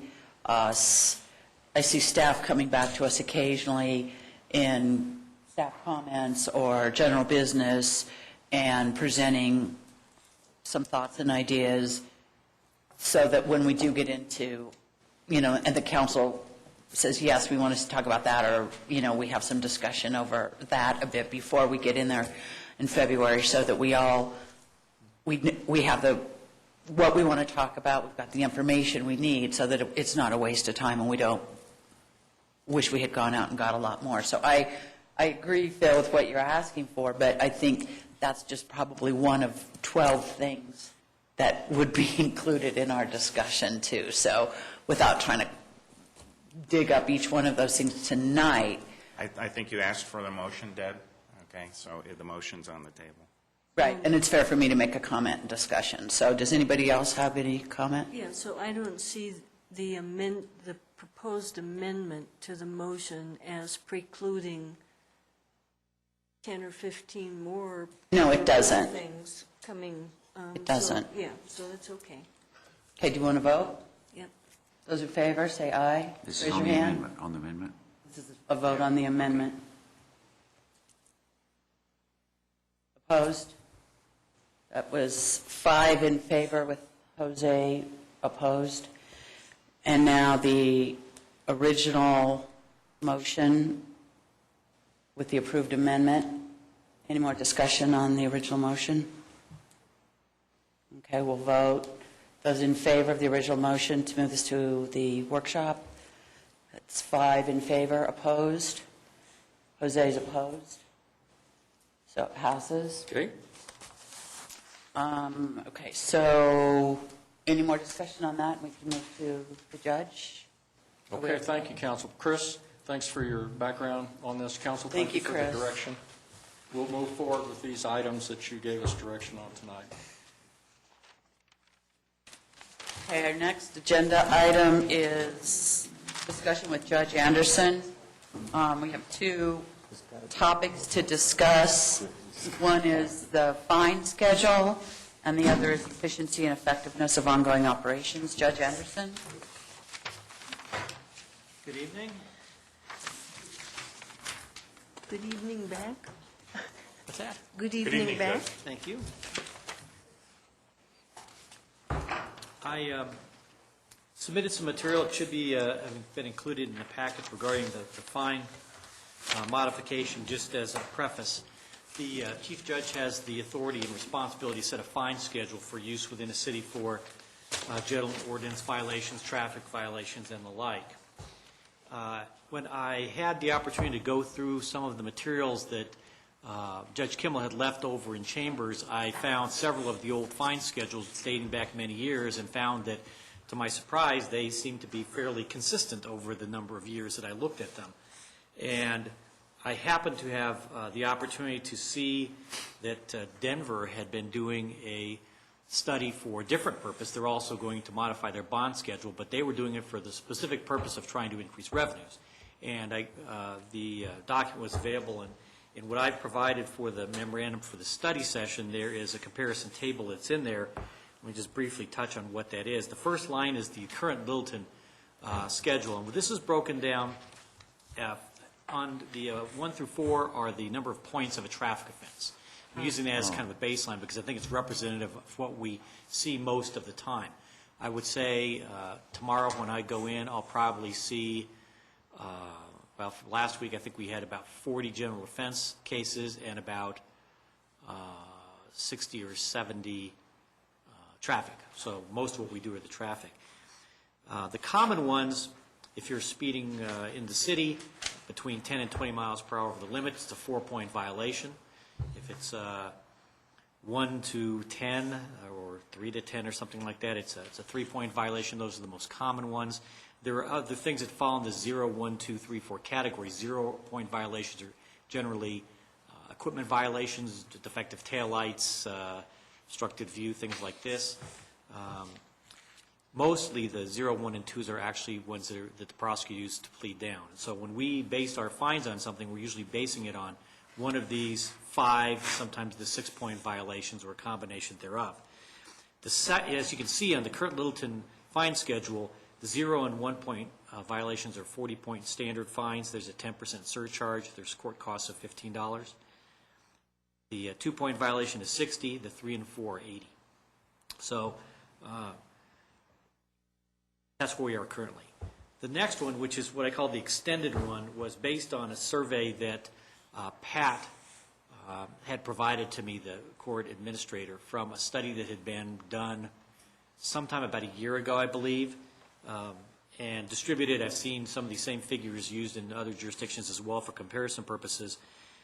You can see that those 16 cities, and they vary on ones that are in the metro area. There's also ones as far away as Black Hawk is up in Gilpin County, Brighton up in Adams County, Thornton, North Glen, and then other ones that are closer. This includes Littleton, by the way. So the extended shows an average for a 0-point violation of, say, 46, which is 6 more than our current. For 1-point violation, 48, which is 8 more than our current. 2-point, 67, 3-point, 85, and 4-point, 106. Starts to get a little bit higher spread as we go up. The next one is the metro area, and what we did there is we took the statistics from 8 metro area cities, because I think that's kind of really the apples to apples that we're looking at here. Aurora, Cherry Hills, Denver, Englewood, Glendale, Golden, Lakewood, and Sheridan. Does not include Littleton in this survey. You can see the numbers are a bit higher.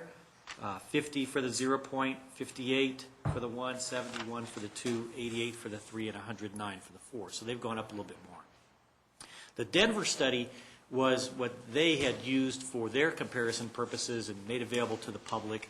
They had selected 14 cities. Again, there's some crossover. There's also some different cities that are in here, Parker, for instance, Golden. And when I used theirs now, they had broken theirs down a little bit differently. They did them by offense, and they were comparing them offense to offense. And so they didn't include any that were 1-point violations, which is why there's nothing in that box. I'm just using their study. 0, 2, 3, 4, they also had a 6-point violation, but I just cut mine off at 4 because that's what we see most of the time. Again, they're even higher, 59 for the 0-point, 85 for the 2, 105 for the 3, and up to 128 for the 4. So these studies show what my initial opinion was when I came in, is that our fine schedule tends to be low. Well, what does that do? One thing it does is that it reduces people's respect for the law because they come in and they say, oh, that's no big deal. You know, I went into another city and a speeding ticket, and you know, so I'm just going to remember where it can speed. You know, as soon as I cross into Littleton, it's fine. I mean, that may be a little bit sarcastic, but it's not different than some of the attitudes I've seen from some of the people that have come into the courtroom. In addition, what it does is that, and we'll get to another part that's on the bottom of the memorandum, and that is the no insurance. No insurance under the Model Traffic Code and in virtually every other jurisdiction in the state $1,000 fine, $500 for a first-time offense, $1,000 for a second-time offense, and since it carries with it a maximum $1,000 fine and a maximum year in jail, the possibility of jail on a third offense. In Aurora, where I also sit, the standard disposition of a no insurance charge for a first time within, and I say first time, that's within a 5-year period. They haven't had a no insurance within 5 years. First time is a $500 fine. A second time within 5 years, $1,000 fine. Third one within 5 years, and you're looking at probably a minimum of 30 days jail. Because what we're finding is that people aren't respecting the insurance laws. That's a tremendous drain on society. It's a drain on other people getting hit by uninsured motorists. I, within the last 2 weeks, saw a case, and I wanted, as soon as I saw it, I wrote it down because I wanted to be able to present it to council on this topic. This driver had 7 no insurance violations on his record that I counted up, one about every other year. And what this driver was doing, and others too, is thinking that this is kind of a cost of doing business. I'm just going to, maybe I'll get a 1-month binder policy, bring it into court, say, well, now I'm in compliance, because some cities were saying, okay, if you've got insurance, then we'll reduce it down, recognizing we don't want to take away from you and fine money what you can be using for your insurance so that everybody will be safe. And they'd let it lapse. And then they figure, well, if I only get a small fine, it's cost me probably less to get the fines than it would be to get the insurance. And that's the wrong message. So in Littleton, what we had been doing is enforcing it at a $100 fine for a first-time violation and some community service, which was the old law quite some time ago. This is not deterring the conduct because I'm seeing no insurance charges come in regularly, and it scares me when I see people that are using it as a cost-saving method rather than a compliance method or a safety method in making their decisions. So these are the concerns that brought me to want to modify the bond schedule, or excuse me, the fine schedule, and the proposed fine schedule is what you see at the bottom of the comparison table. I've also provided you with an actual breakout of the complete proposed fine schedule. It should have been in your packets as well, and it has a further modification, yes. I'm confused, just for clarity. The proof of insurance for Littleton, it's $100 regardless of the first 5 years or last 5 years? I haven't seen any difference between the application of that in the cases I've looked at that have come in, and I'll see some that come in because there's been a violation, there's been a non-payment. Amazing as it is, in some jurisdictions you'll get a $500 fine and it'll get paid off. We do a $100 fine and they don't pay it off. So I'm not seeing any kind of a higher fine for a repeat violator in the cases that I've seen here. Now the proposed fine schedule that's in the other document here, it shows you down the left-hand side again are our points 0, 1, 2, 3, 4, and 6, surcharge for an accident and safety zone. The first column, which is the 0, you'll see at the top is the number of tickets in the last 2 years. Now we use 2 years as a baseline because that's what the Department of Motor Vehicle does. If you're driving and you're licensed and you're over the age of 21, you have 12 points before you'll get your license suspended. If you, over the 2-year period, you have 18 points. So you gain a few more points back. If you had some rather large tickets, you're still going to have to drive more carefully to avoid any additional high points to get that suspension. So we look back 2 years. Now, other jurisdictions use 2 or 3 years. I know Centennial, where I've also sit, it's 3 years. Across the top are the number of violations in the last 2 years, 1 and 2. Now, you might say, well, do people get more than that? Yes, I've seen 6, 8. And it surprises me because you would think with that many tickets, they're going to have their license suspended. And sometimes they do, and sometimes they still drive. So we're using 1 and 2 as a schedule so that we can all be consistent as a bench. What you see is that what we have done basically is increase for every additional violation a $20 per ticket. And at the bottom, you'll see that the accident adds $50. So if we have someone who has run a stoplight and it's a 4-point violation, it would be a $100 fine first time. If they also ran into somebody and had an accident, then they would have a $150 fine first time. The safety zone is school zones and construction zones.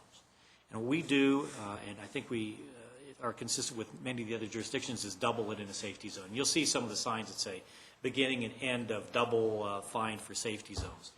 And that's because those are areas that are particularly likely to have bad outcomes with bad driving around schools, around people working on the roads that are out there with cars whizzing by at 60 miles an hour, and only thing between them and the car is either an orange safety vest or a cone. And those don't stop cars going 60 miles an hour very well. So we have made a grid here, which is consistent with what I've seen in other jurisdictions, to give an idea of how someone that's a repeat offender is going to be treated. Now, I wanted to share with you, when I first came here, my policy on the fine schedule was, and I think Julie was the same way, Judge Hemmett, was that we weren't going to upset the apple cart. We weren't here to provide something new. We were here to enforce what was here. And I had people that came in and they had a 3-point violation, and they provide the traffic record. I looked at the traffic record, and there were no priors, and I would do the fine consistent with what was in place at that time, so $80 fine. And then a couple people later, I saw someone else come in with the same 3-point violation, and in the last 2 years, 4 tickets. And I'm given an $80 fine. And that just seemed to me inappropriate, because on one hand, we have someone who has repeatedly gotten not only driven badly, but gotten caught, gotten cited, and come into court and gotten convicted, and they're getting no different treatment. And I don't think that is increasing respect for the law, and I don't think that it's making the community safer. And I think that what tends to get people's attention is if they realize that they have more tickets and the fine is going to be higher. Councilmember Cole? Is this just tickets in Littleton or? All over. In the state, just the state? State of Colorado. Okay. We'll get reported to state of Colorado, and that's what DMV uses. There is a compact, so that outside of the state there might be some action, but it's generally for non-payment of fines and suspensions. Okay. And I don't know that a regular speeding ticket is going to apply outside of the state. But when we get a driver history, it'll show their record in the state of Colorado, if they have a license. And I mean, in 2 years, to have a bunch of tickets, this almost seems a little low. Well, and if you talk to one of them, they think it was tremendously high. So it kind of depends on what viewpoint that you're looking at. On the one hand, I don't want to be overly punitive. But on the other hand, I want to be able to get the attention of the drivers so that I can get their compliance. But I probably say more than anything else, as people leave my court, is you need to slow down. Because I'll see times where I'll count up 12, 15 either speeding tickets or speeding tickets pled down, because I can tell what they were, from the same driver over a period of, sometimes they'll get one every year or 2 every year. So we're talking 7 to 10 years with 15, 20 tickets. Well, yeah, but that's the point I'm making. So if they keep doing it, then it seems to me they need a little heavier sledgehammer. I mean, I'm sorry, well, I'm a real chint, so man, if I got a ticket, I'd be probably walking every place. But anyway, some people just seem to have pretty deep pockets. Well, at a certain point with the number of tickets, they're looking at driver license suspension. If they drive under their license suspended, we don't handle that within the municipal court, but the county courts do, and those carry up to a year in jail with a mandatory jail sentence for conviction. And if they do that more than 2 times, or I think it's 3 times within 7 years, they're looking at a 5-year habitual traffic offender, which is a felony. So there is an increase in punishment as it goes along. But at the level we're talking about, because most of the time we're seeing people that don't exceed the 2 and 3. Every once in a while we'll see somebody with a record that's just ridiculous. And I don't know that any amount of fine is going to stop those, because apparently they do have deep pockets and they don't care. And say, I'll pay it, just tell me how much. But a lot of times what I'm dealing with are newer drivers, sometimes people that are in a hurry, and sometimes very young drivers, trying to make an impression on it. In your table on page 1, with your proposed fines, and then you compare that to the proposed fine schedule you've got on the 3rd page, for 0 points, they're not the same. And do they need to be reconciled? No, they're the same. This schedule comes goes right along. One's horizontal, one's vertical. The schedule's right here. But it says you get, for 2 tickets, you get or for a 2-point violation, you get an $80 fine. And so you're talking about points on the first table, and you're talking about tickets on the second table? Oh, you're going across. Yeah, this is, as Councilmember Sinag pointed out, it's kind of sideways. If you look at the proposed fine schedule on the one page, the points go down the side instead of across the top, and the first column is what's reflective of the comparison table. That would be a first-time person or first ticket within 2 years. So the 0 point with 0 priors is the 50. 1 point with 0 priors is the 70. 2 points, 80. 3 points, 90. 4 points, 106 is 150. Read down that table with 0 prior tickets, and it's consistent with the proposed schedule across the bottom of the comparison table. It's typical of a lawyer to give us horizontal and then go to vertical, just to add confusion. I was told there'd be no math. And you still came? Did you follow that, Jim? No, I didn't, but that's all right. Yeah. I'm Jim, not gonna argue.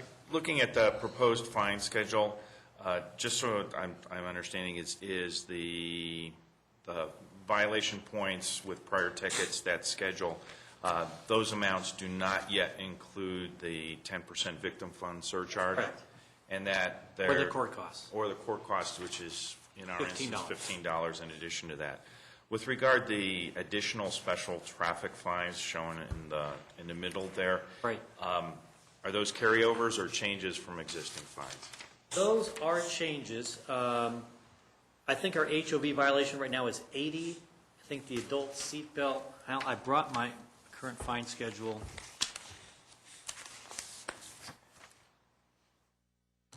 The child restraint is, a seatbelt violation is 40 and a child restraint is 50. And then with this,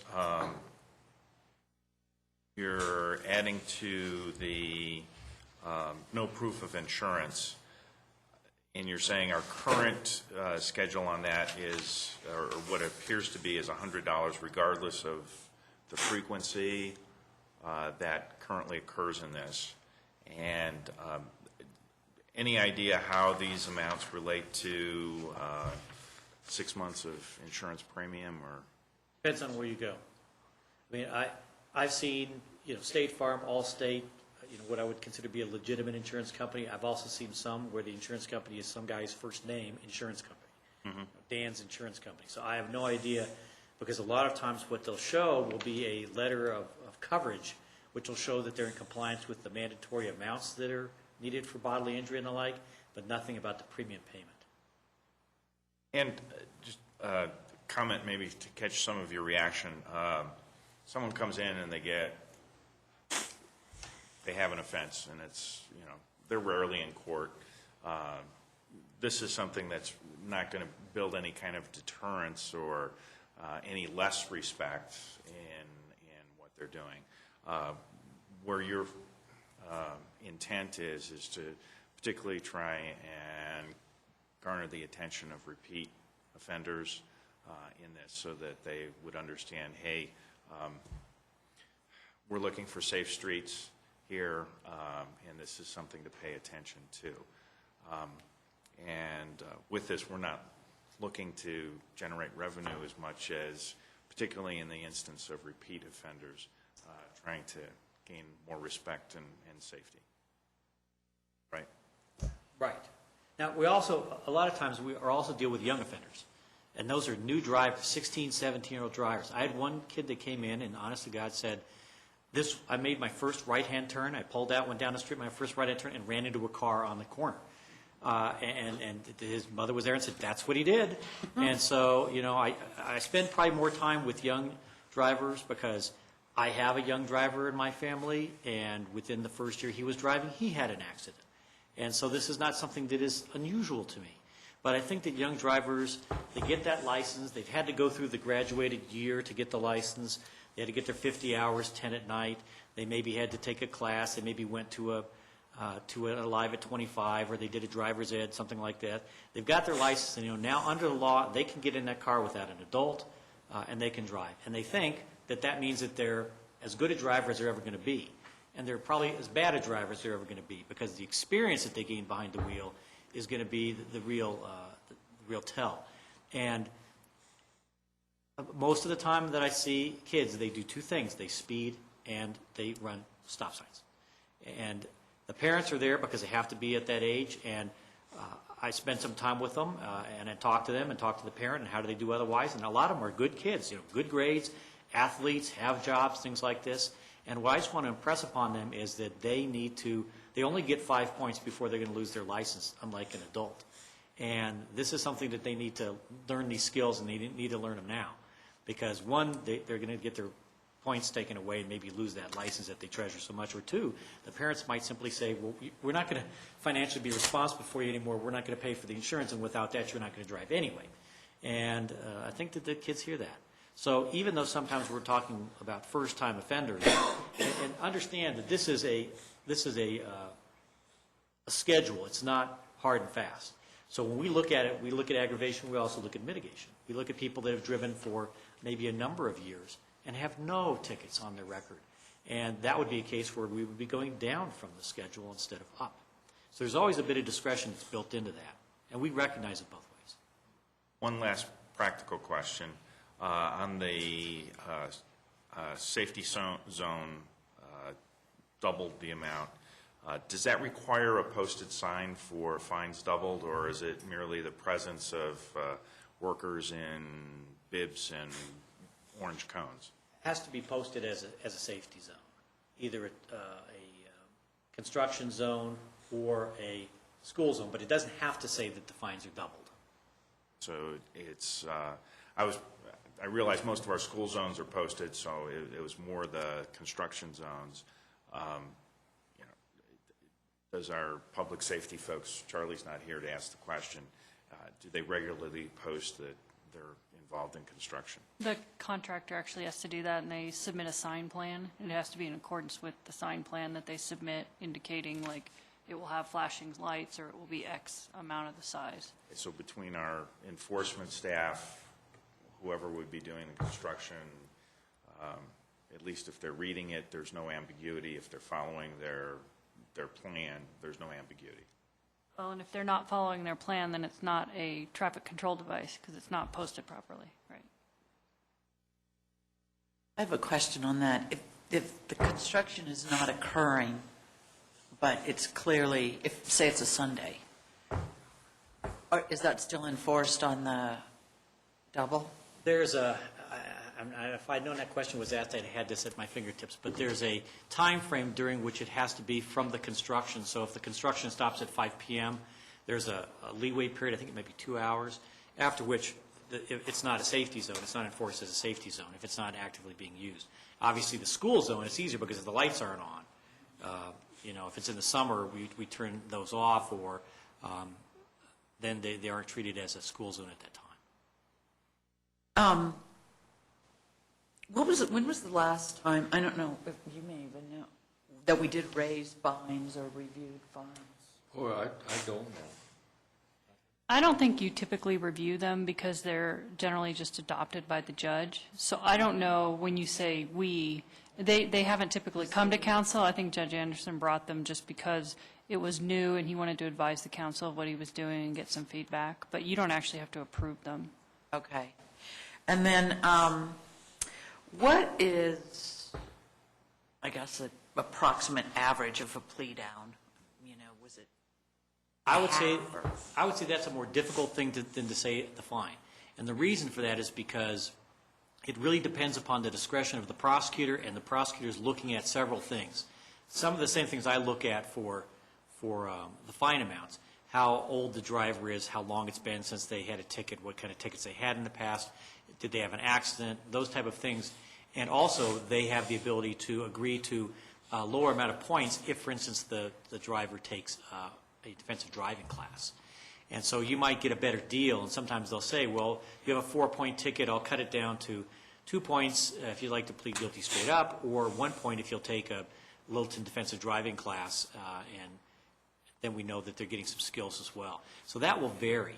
And we do have guidelines for plea bargaining in our office, and we could share those with council if you wanted to see them, but typically we'll send out the first letter for a plea by mail in accordance with those plea guidelines. Sometimes people will come in with mitigating circumstances or issues they want to talk about with the prosecutor, and it might change from there, but we also have, similar to what you see in the fine schedule, we have guidelines for what, depending on what your history is and what the points are and whether you're in a safety zone. And when the city attorney talks about plea by mail, most of those ones I don't really see, because there are certain types of offenses. If people have a certain number of prior offenses, if they're minor, things like that, the no insurance ones, they're required to have a court appearance. But on some of the ones, the officer will write them in. In some jurisdictions, they'll actually write the offer on the ticket or the fine reduction, and they'll say, if you go to this website or you call in before this date, your plea will result in such a fine, thus such points. Whereas here, what we do is the city attorney or the prosecutor actually sends out letters to qualifying people that they've looked at and said, well, we'll just offer them this deal. They can actually mail this thing in, not have to take time off of work or school to come in here, still get the deal that's been worked out, and then those come through either through the fine bureau up front or through me for approval or Judge Hammett. That does help with our volume as well. But your fines, they don't ask me what do I think the deal should be. And a lot of people misunderstand that. They'll come and they'll talk to the city attorney and they'll say, okay, I got a 4-pointer, and they'll get it down to 2, and then they'll come into me and they'll say, well, I've had a really good record. Can you drop it down another point? And I always tell them that it's a take it or leave it deal for me. They do the charge, and I do the fine. And sometimes people kind of want to play us against each other. It doesn't work that way. And I did figure out the schedule. Good. I was just looking, the horizontal and verticals were getting to me. That's what it was. So this is something that I don't know that's come in front of you. I think I told you when I took this job that one of the things I wanted to do was bring things to council to ask for input and to answer questions before I do it, and take the council's comments into consideration of any modifications I might want to do. This proposed fine schedule would go into effect January 1 of 2011 and apply to cases that we see on and after that date. So it's not in yet, but although we've had no snow, January 1 is only about 3 weeks away, so less. Yeah, less. So the violation at that point, or when it comes to, well, you're not in court on January 1, so it's when they actually show up in court? We might fine-tune that between us. It's not like a statute that we would have to do, since this is simply a way that we're going to work together on it. Questions or comments, council? No, thank you much. Good. Is that it, Jim? That is it. Thank you. We have a discussion. And council, just before you vote to go in executive session, just one calendar item to remind you, Thursday morning, you have a breakfast scheduled in this room, 7:30, with representatives from the Neighborhood Watch Program, the Citizen Police Academy Alumni Association, and I think maybe some HOA people. So just a reminder, outreach breakfast Thursday morning. I wonder about delaying the executive session till the mayor can get here and participate in it. Jim? Is he coming tonight, or? No. No, he's ill. He's ill. I think the problem, Councilman Taylor, is that the appointments expire at the end of December for the backup judges, and I think Judge Anderson was looking for some direction, and we were going to put that on the agenda next week. And I did have a conversation with Doug, and he felt okay with us going ahead with the session. Okay. So does someone want to read? Yes, please. Move that City Council convene an executive session pursuant to Colorado Revised Statute Section, what is it, 24-6-4024, subsection F? F. Yeah. F. Let's see, to discuss personnel matters pursuant to municipal judges and we'll need City Manager Woods, and I assume City Attorney Steyer and Judge Anderson, and I don't think you need the, I mean, I don't, I don't Need the anticipate, judge. no, I think Yeah. this is, the judges, this is his appointments. I don't Perfect, okay. And think you need but I- myself. I did want to talk to you for just a minute about the contract. So I had asked the mayor about, just 5 minutes about some issues I have with the contract Which the contract for, for the judge. presiding. so is that part of the So- subsection F? So we're going to start with Suzanne and then excuse her. She's Okay. going to be present. All right, Suzanne so will be we here. don't need Jim? No, sir. Okay, so then City Attorney Steyer and Judge Anderson. Second. And those in favor, raise your hand. Opposed? 6 in favor, none opposed. We are adjourned to executive session. We will not be returning to this room after executive session. By the way, I've got Judge Anderson's calendar, which Oh, I'll okay. scan and email over. Electronic form as well. Yeah, why don't you do that? If that's easier, you just want to email it to me?